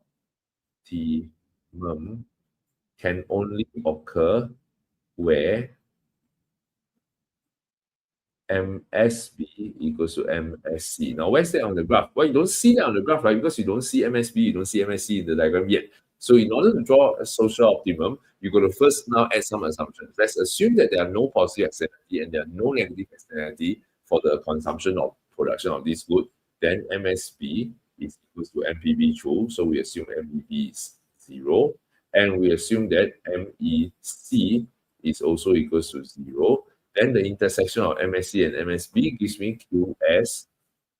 Then I have my deadweight loss area equals to this area ABC. Right, so this is the diagram we draw for MPB perceived less than MPB actual. Then you can do the same, right, for the other three versions. What are the other three versions? The other three versions will be obviously MPB perceived is greater than MPB actual, right? So that means we over perceive benefit. So what's an example of goods that we overestimate the benefit, right? I think all of you can relate to this when you are younger. Primary school assessment books, right? The benefit probably less than what we think, or at least less than what our mothers think, right? Then you can think of it as MPC perceive greater than MPC actual, right, for some goods, and you can have MPC perceive less than MPC actual. So there are four variations for imperfect info. I hope that's what you are asking, whoever this is ChatGPT. All right. Next, so if this was tested in a firm's question about market failure, do I write LRMC also? You were talking about the efficiency, right? Yes. One of the market failures in our H2 syllabus, only H2 syllabus, is market dominance. So if the market failure tested about market dominance as they did in 2009 A-level exam, then you will just treat it as a firm's issue, right? You use LRMC, LRAC curves. So for as long as the firm, that means as long as the allocative inefficiency, product efficiency is from the firm point of view due to market dominance, then you will use this. All right, we have Clarence. If the preamble states that um hang on, I didn't manage to show this part of the screen. Let me just show this part of the screen for the previous question. So the four scenarios is MPB perceived, MPB actual, MPB perceived greater than MPC actual. So these are the four scenarios. Okay, so now let's look at Clarence's question. If the preamble states unemployment example and BOP, what do you mean? What do you mean by if the preamble states unemployment example and BOP? I'm struggling to understand your question. The question asks to explain the consequence of failing to achieve these aims. Which two do we write? Oh, you mean unemployment, economic growth, and balance of payment. Um, okay, that's a difficult question to answer, Clarence, because I'm sure you're now looking at the past year question and you're looking at the A-level question that has three macro aims listed in the preamble. Back in those days, when you had to when students had to write R1, R2, R3, right? That's why the question had three aims instead of four, right? Because four would be too long. These days, right, the Cambridge examiner's recommendation is student only write two paragraphs, right? R1 and R2. They will change the question. They won't set the question with three aims. They will change it to explain why governments might be concerned with a high level of unemployment as well as a deficit in your current account, right? You ask two aims only instead of three. Okay, parents, so I wouldn't worry about this question under the new exam format.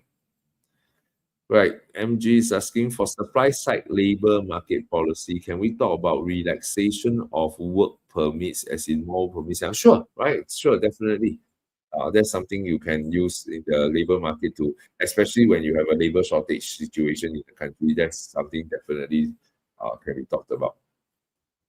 So labor market policy a lot, right? So the domestic labor market, domestic labor, foreign labor, domestic labor, you can have policies to encourage more people to participate in labor force, like encouraging people to delay retirement by raising retirement age, encouraging greater female labor force participation ratio, maybe encouraging women, right, to perhaps re-enter the labor force quickly after childbirth, right? Then you also can have foreign labor force. Right. So, but changing number of work permits.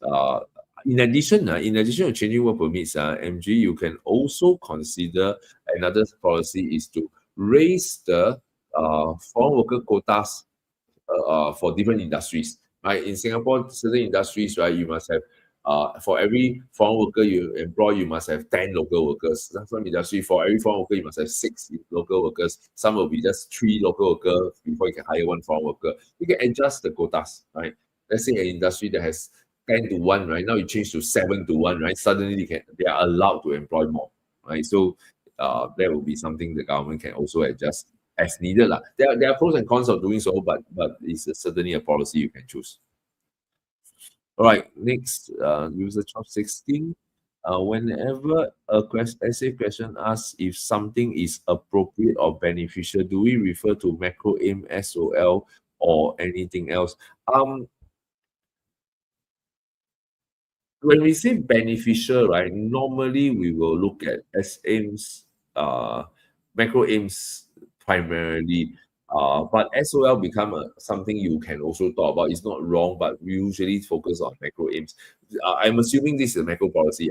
So when we talk about whether a certain policy is effective, then you have to have a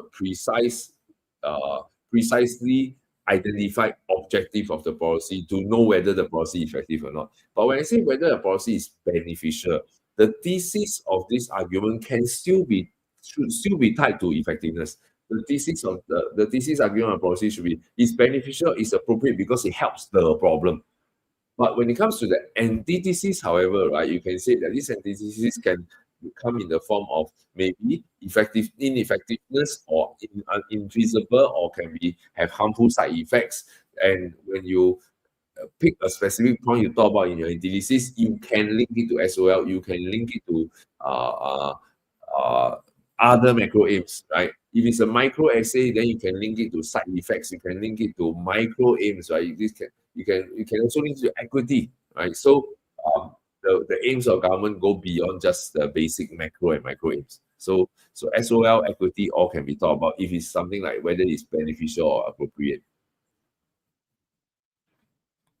I hope that answers your question. Okay, so we have another one coming up, Clarence. Um, discuss whether policies aim to increase economic growth might cause difficulties. What are the difficulties in this case? So think about this, Clarence. Discuss whether policy. Okay, first, let's make sure we know that the question type. So for this question, this is called a Lord Hodge type 2 effects of events question, and the approach that we use is called a EDE structure. So what is the event in this question? The event in this question will be policy aimed at economic growth. Right? So example, you can have demand side, you can have supply side, right? You can have things like expansionary fiscal policy, expansionary monetary policy. On the supply side, you can have actual economic growth policy and potential economic growth policy. So you can have short-run supply side policy, SSP. Sorry, this so SR, SSP, like your cost-cutting measures. It can also be your QQT policies, right? Policies that raise the quality of resources, quantity of resources, level of technology for potential economic growth. So certainly there's a wide range of policy, right? You cannot afford to talk about all this. You just pick an example first and say, okay, let's just choose something simple. Suppose expansionary fiscal policy. So how EFP can lead to economic growth. So you explain that first. Now, then the next part is to talk about how EFP can lead to difficulties. What is the question wording? The question asks for difficulties for the actual economy, right? So for the economy, what might be difficulties? So it will be things like your conflicts, right? How this can lead to inflation, how this can lead to BOT deficits. Then can also go beyond conflicts, can also go into things like budget deficits, right? Can this also lead to rising inequality? This can also be talked about, right? So explain how the expansionary fiscal policy (EFP) can lead to such difficulties. Then, after you explain such difficulties, you have to make some assumptions to explain difficulties, right? Then you challenge the assumptions and say, "Wait a minute, do all policies, right? That does EFP always lead to these conflicts? Do EFP always lead to budget deficit? Does EFP always lead to rising inequality? Second, must it always be EFP, right? The question say policies aim at growth. What if I use some policies that did not necessarily cause such conflicts, right? So these are all your discussion points. But the difficulties you're referring to are problems that the society or the economy may experience, either in terms of conflicts with other aims or budget deficit or rising income inequality. All right.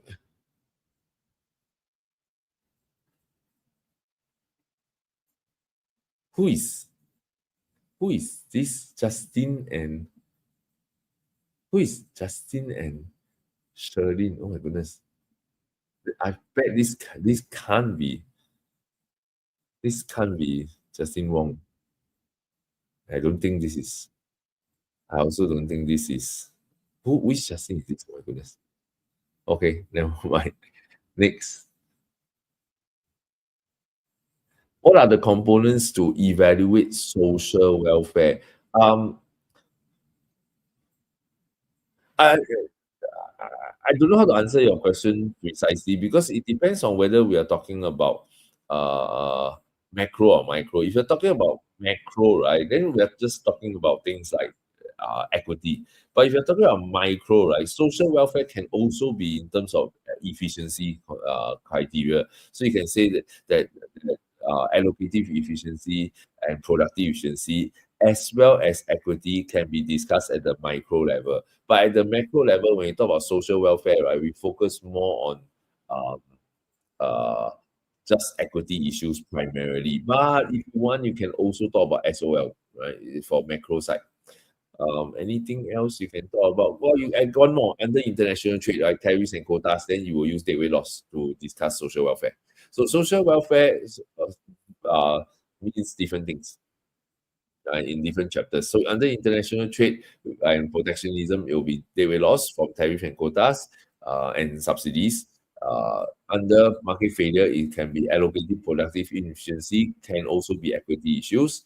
And in macro models and macro problems policies, then equity and SOL possibly.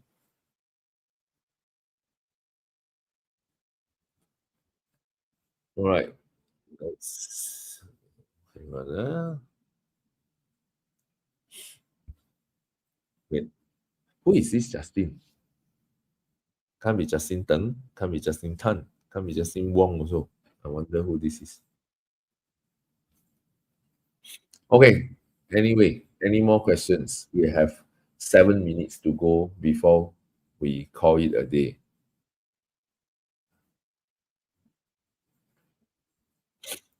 Pretty cool.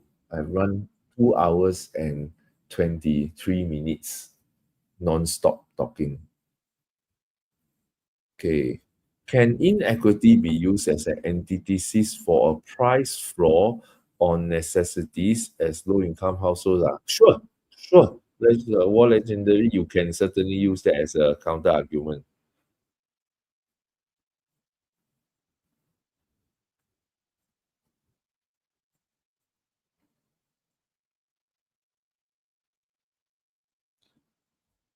Okay, I have a question. Yeah, see if I can see if I can share out the question here that I just received via WhatsApp. Give me a moment. Testing my testing my IT skills. Uh, Wait, AirDrop to my phone. That's my computer. Open. Okay. Uh, yeah. Sorry, a bit, a bit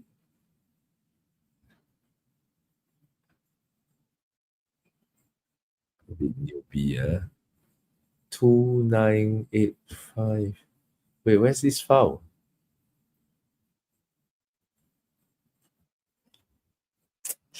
Hmm. Give me a moment. How do I share this thing out?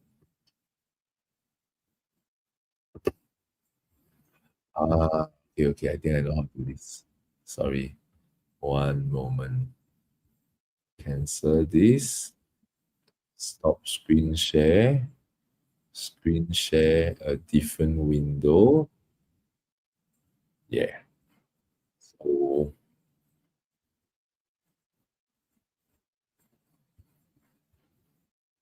add. Yeah, this is the thing. Okay, so I have uh who is this? Carmen asking, uh what's your question? Usage of car is meant to be consumption externality. Because this question makes it to be a production externality. Which question are you talking about? I don't see a question. I only see a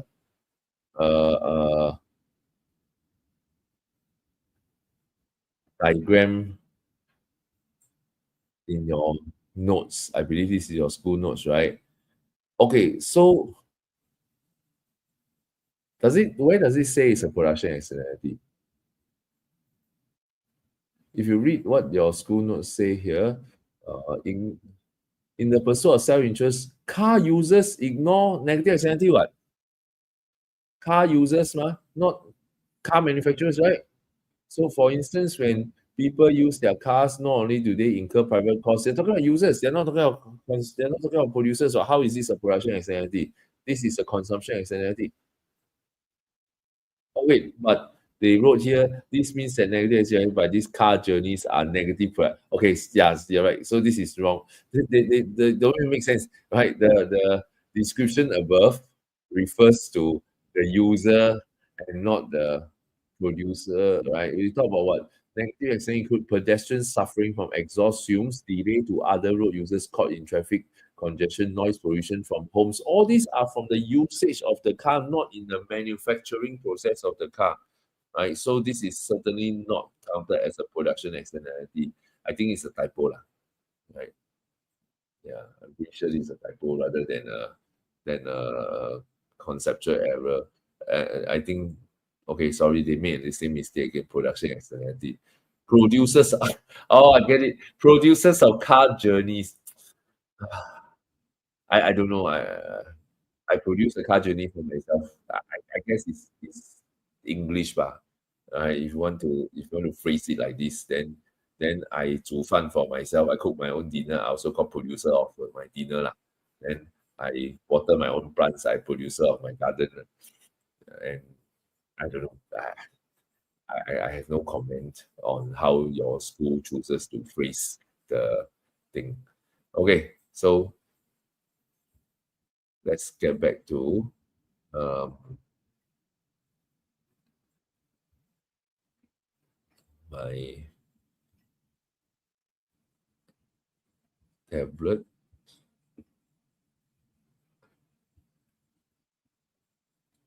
Okay, so now we have uh, Chenjet. How does government expenditure lead to a decrease? How? Okay, Chenjet, I'm like a bit surprised at the question, but AD, change it, is equals to C plus I plus G plus X minus M. G is government expenditure. So how does government expenditure lead to increase AD? So the presumption here is there's an increase in G. Ceteris paribus leads to increase in AD, right? AD is the sum of the expenditure components, so if there's an increase in G, there will be increase in AD. Right? AD is just total spending by four sectors. Right? So if one of the sectors spend more, ceteris paribus total increases. MEC is always monetary cost, right? Yes, MEC is always monetary cost. It's just like MEB also monetary benefit, MPB, MPC, all are monetary, right? Present everything in monetary terms. So do we have to explain anything? Don't need. You just simply say ceteris paribus and increase in G will cause an increase in AD, right? So ceteris paribus and increase in G will lead to an increase in AD. Unless again you are from that school in Bishan, right? Then you have to say an increase in G will cause an increase in AD because G is a component of AD, right? Only in that Bishan school you're going to do this. But your school is in Yishun. Don't worry, you don't have to do this. Just say increase in G will cause increase in AD.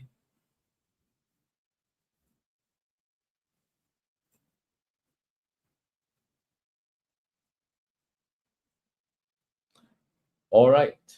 It is now 11 o'clock. It's time for our live stream to end. Any last questions you have before we go? Before the carriage turns back into a pumpkin and the horseman turn back into mice?